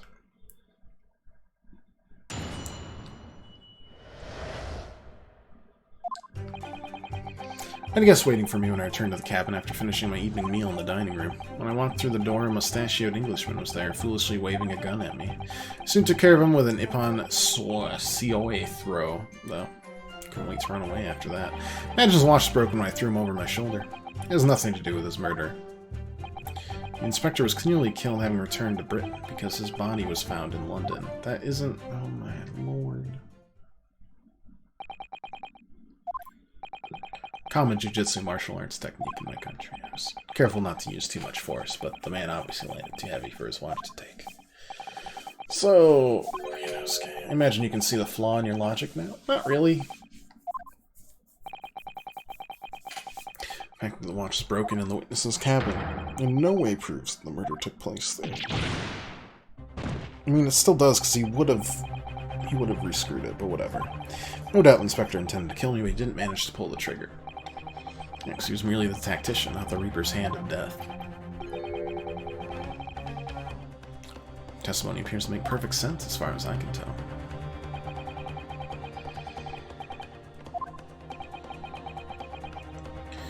This testimony holds Shigoku will be deemed to have no involvement in the case. Oh, you see no reason for wasting precious court time here. Of course. Of course. Yeah, why would you? You know? Sorry, my lord. The defense has a right to cross-examine, and I don't intend to squander that. Oh, I'm an embarrassment to my countrymen. That's cool. What a nice fellow this guy turned out to be, huh? I feel better about thinking that he was involved in this now. It makes sense that there would be more than one person behind it. Oh, boy. Excuse me. A so-called guard posted in your cabin door to just let your killer pass, right? Well, apparently Gregson told the crewman he was a police inspector, which was the truth. And he wouldn't have had his ID with him. Trench coat, and mustache, and the bag of chips.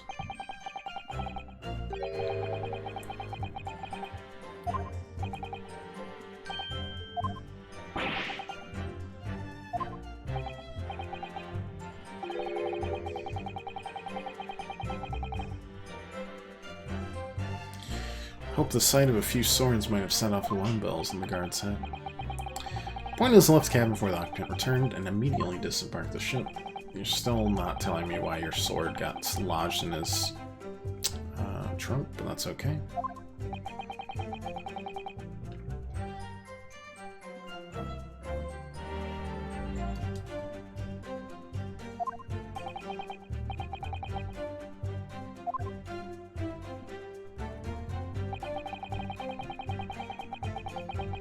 I walked through the door, a mustachioed Englishman was there, foolishly waving a gun at me. Alright, well, let's keep on pressing for now.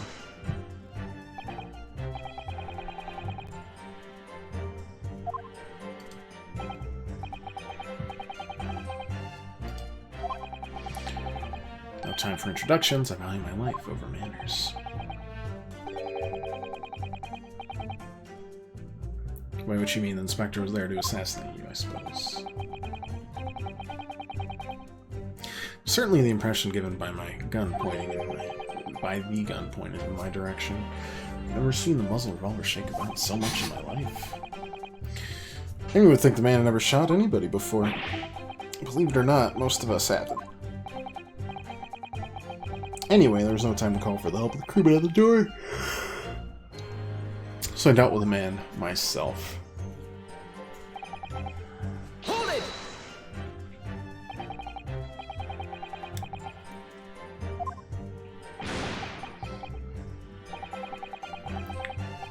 Far faster than a bullet, I can assure you of that.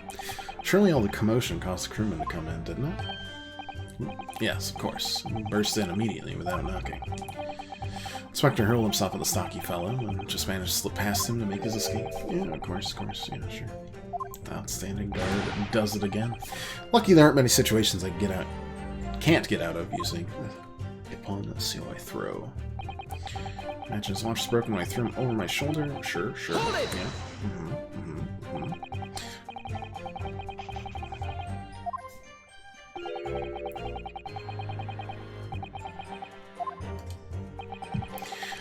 The man was spared for long. A bullet to the chest soon saw to that. Soon, yeah, exactly.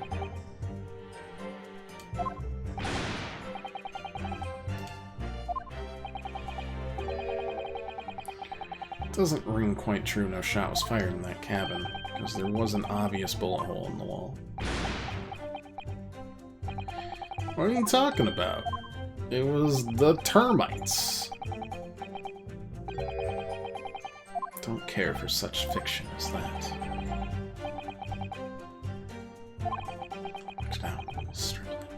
No murder took place in my cabin. Yeah, you keep saying that, and I keep on not believing you. Hold it!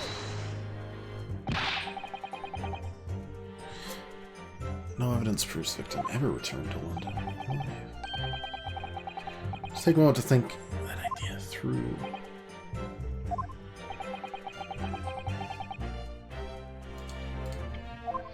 Spectrum was killed on a steamship in France. How on earth could he be got back to Britain? Because it was you got there the next day.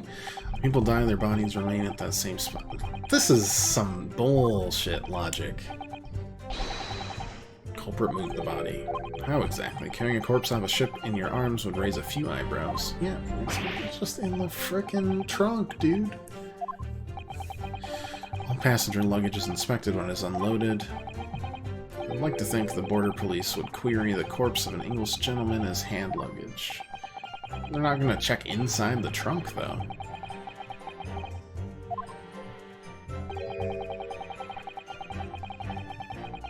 No sense in risking being caught and attempt to transfer the body back to Britain. That doesn't make sense, though. We've heard that the first-class passengers were under constant scrutiny by the crewmen posted to guard them, which would mean that the culprit had no opportunity to dispose of the body in the sea.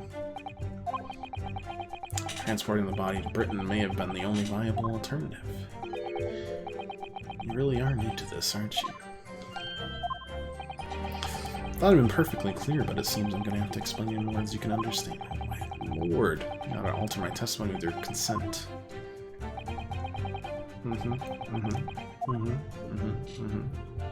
Hit me with it. There's no possible way I could have transported the victim's corpse back to Britain.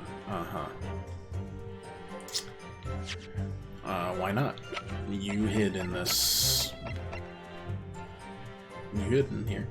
Objection! Oh, you didn't like that. Okay, that's fine. I mean...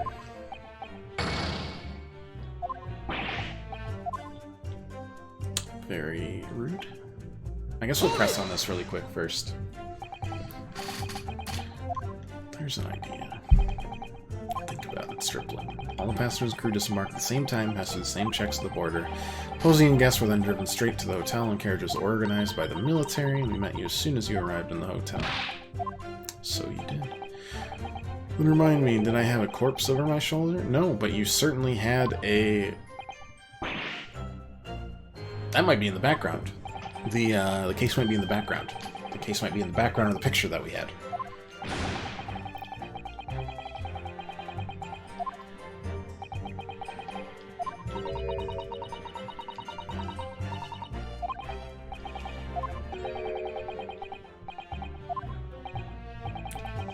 There's really nothing more to say. Yeah, sure.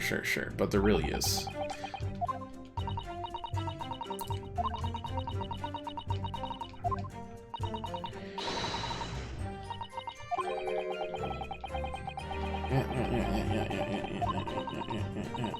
Inspector Grace's body is found in the little room. If he really was killed in Judge Jigoku's cabin, the body would have had been moved somehow. Yeah, in the trunk. Again, in the trunk. Still the trunk.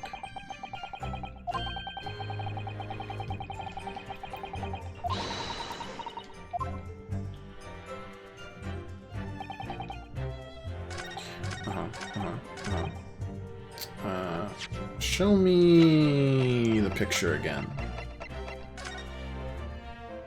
Gosh, you know, that looks an awful lot like that, doesn't it? Maybe it doesn't. Maybe I'm crazy.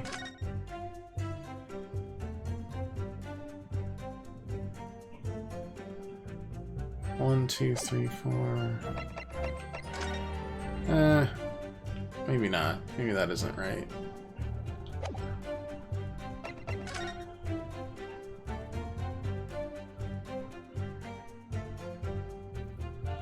Like the hinge on the back there.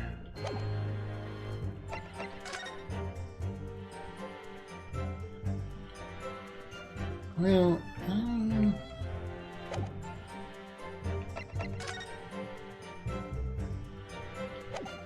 little dots. That's not enough little dots. Okay, that one's out.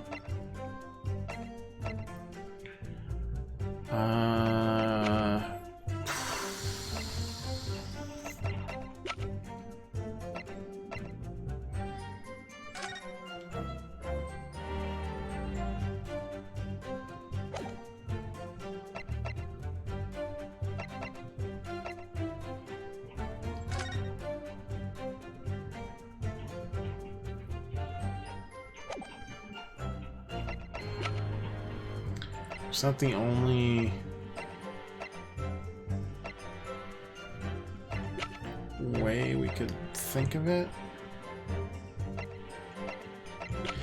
I'm gonna present this. Objection! No, I presented the same thing over again like a moron.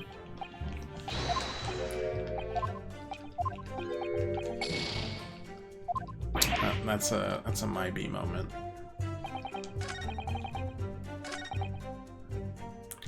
Okay, I'm gonna try this a second time, but not present that. We're instead gonna present that. No possible way you could have moved Inspector Gregson's body, you say. I would say the opposite is true. What's that supposed to mean? Far from being impossible for you to do, transporting Inspector Gregson's body is almost something only you could do. As well as being a judge, you're also Japan's Minister of Foreign Affairs, which means he's exempt from having his luggage searched when he enters the country. We learned that when we first met you upon your arrival in London. Those passport checks and luggage searches at the border took a rather long time. I must say, I'm very envious of your ministerial status. You didn't have to go through any of that, did you? Jealous.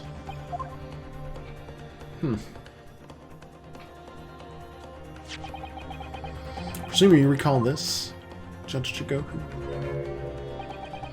This photograph we took in the foyer of the hotel to mark the occasion. Court will note you have with you your large travel trunk. Large enough, in fact, to have a corpse inside. I definitely didn't remember the no checking rule, but... yeah, happy accident, happy accident. 3 days ago, when we were chatting innocently with the new rivals from Japan, the body of Inspector Gregson was just meters away from us? Oh my lord. Makes me want to play this entire game again, just to catch, like, all the references to everything, you know? I'm skeptical, counsel, that a grown man's body could fit inside the largest... Oh, that's cool, because we found his body in there when he was hiding. Witness himself, a man of considerable size, fits inside his trunk, and verifying that would be extremely simple, wouldn't it, Judge Jigoku? Inside his trunk. Oh, horrifying. After we'd spoken with you at the Great Waterloo Hotel, you had the opportunity to visit the apparent scene on Fresno Street, taking your trunk with you in a cab to deposit the inspector's body. I have to listen to this nonsense. Dr. Gorey, the coroner who examined the body, has confirmed the possibility. She's acknowledged there are signs that steps may have been taken to disguise the true time of death. The onset of the body's decomposition could have been delayed by storing it in a refrigerator. There's no refrigerator big enough there. That's cool, but there is on this ship.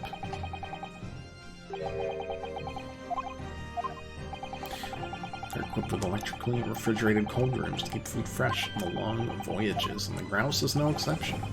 Mikitoba told me about it only yesterday. Well, Judge Shikoku. Bum, bum, bum, bum, bum. Oh. I'm saying along. It's fine. However much you prolong this debate, it can't eliminate the truth. All the evidence points to you being the killer.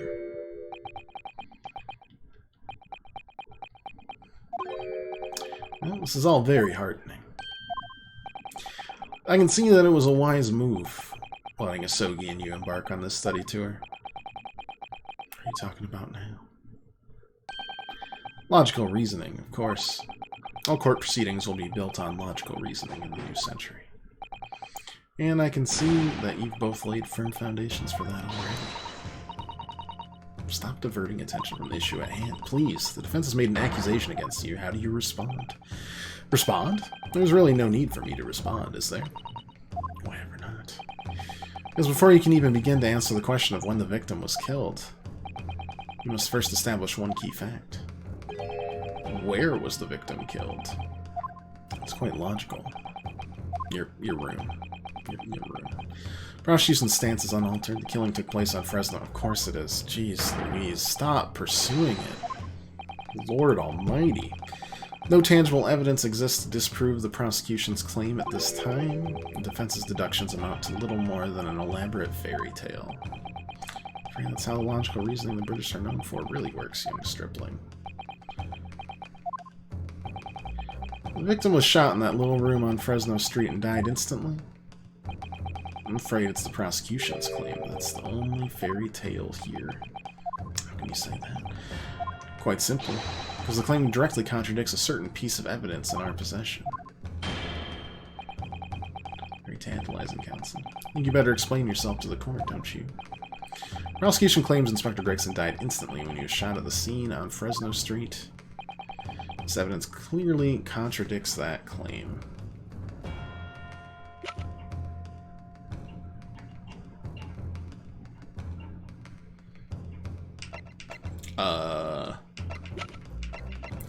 I mean, it's either... It's not that.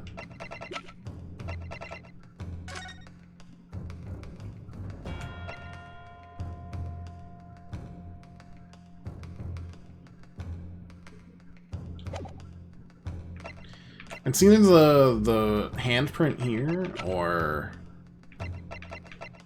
the blood that was on this trunk.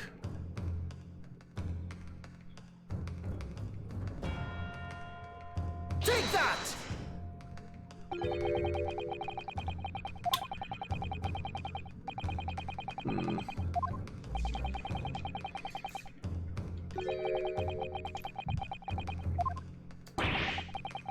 In case you hadn't noticed, I'm not the only Japanese around here, but yeah, go off, Chief. Okay, well, it wasn't that, so what the heck is it?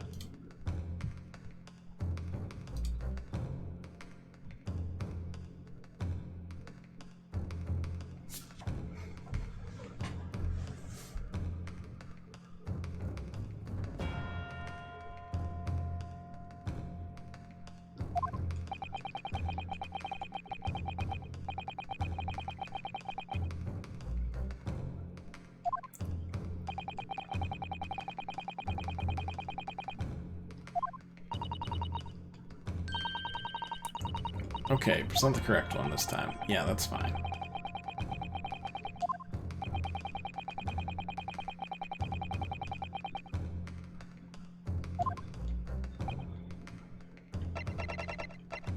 It is apparently this photograph, because it's His body is tightly curled up.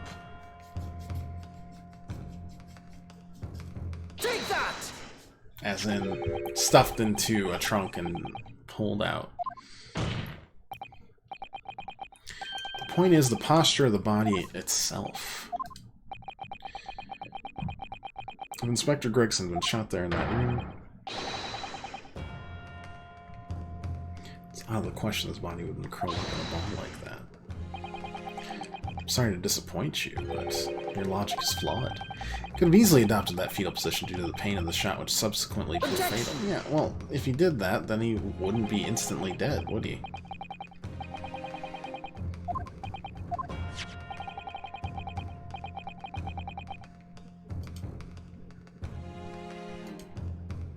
According to this autopsy report, the victim died instantly. He would have felt no pain, much less have been able to draw himself into that position. This begs the question of why the victim's body is curled up in that way. Well, the answer should be abundantly clear by now.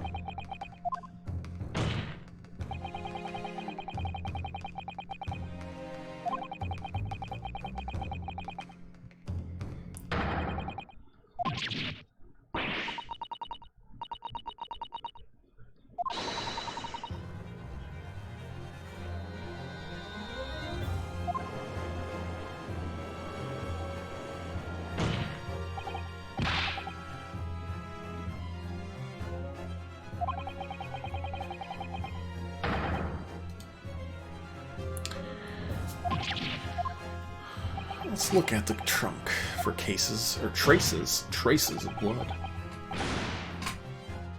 Present my trunk. I refuse. On what grounds? The Minister of Foreign Affairs from the Empire of Japan. I shouldn't have to put up with this treatment just because some of the stripling's baseless accusations. Other words, Jigoku, there is blood in your trunk.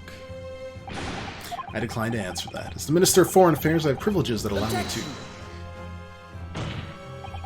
At this moment, you're not a government minister. You're a witness in a trial in Britain's highest court. I don't care who you are or what your status outside this courtroom might be. You will not withhold information. Nothing is more important than the truth. Lag.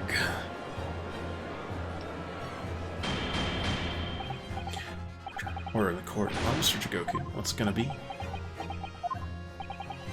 can't be serious. You did it?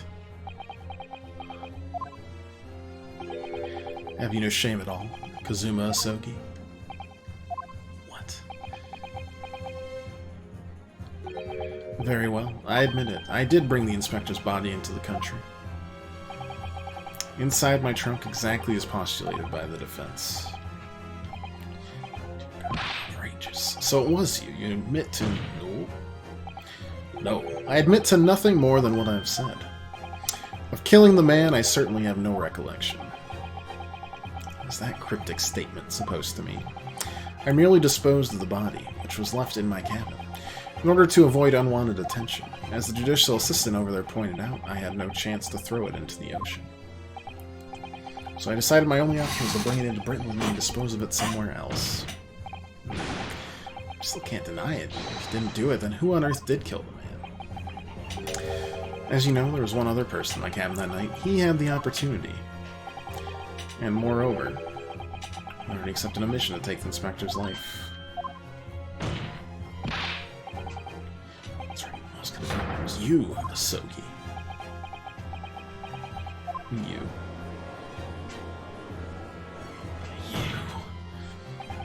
I never thought you'd stoop to this, Sashiro Jigoku. You've taken the words straight out of my mouth. Prosecutor Kazuma Asogi. You thought by leaving the body in my cabin you could pin the crime on me, did you? The prosecution counsel's already admitted to visiting the cabin that night. Yes, on an assassination mission, no less. So, what do you make of that, young stripling? You've heard my testimony now, and that's all I have to say on the matter. I'll admit to nothing more. Counsel for the defense. What is your position now? The court awaits your response to the witness's assertion. The assertion that on the night in question, the victim's assailant was in fact Mr. Kazuma Asogi. This isn't the dead end, it seems to be. The answer's right in front of me. It comes down to Jigoku, or Kazuma. Both of them had the opportunity to kill Gregson, but only one of them did it. And I'm just a step away from proving who. Very well. Defense is ready to respond. The assertion put forth by Jigoku.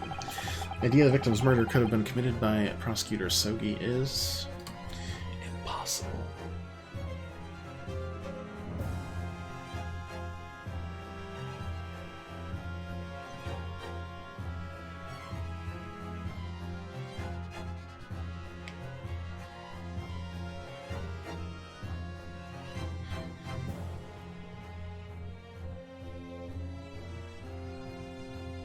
Okay. It's impossible, but we're going to leave it here because I've got some stuff to do. I'm going to finish this as soon as we can. It's going to be a nice cliffhanger. I'm so sorry. But I think we just have one more stream of this, and then we'll be done and on to our next one. So if you haven't voted yet, please vote in Discord about what the next weekend bonus-y stream should be. And if you have, why have you made them all tied? You exhaust me. But until next time, thanks for watching. If you liked it, leave a follow or just come back, hang out any other time you want. We'll be back on Monday. Might be able to pull off another stream this weekend, but we've already got next Friday going on, so we'll see. It's pretty iffy. This will be done soon. I just don't know exactly when. Either way. Thanks for watching, and until next time, Jules.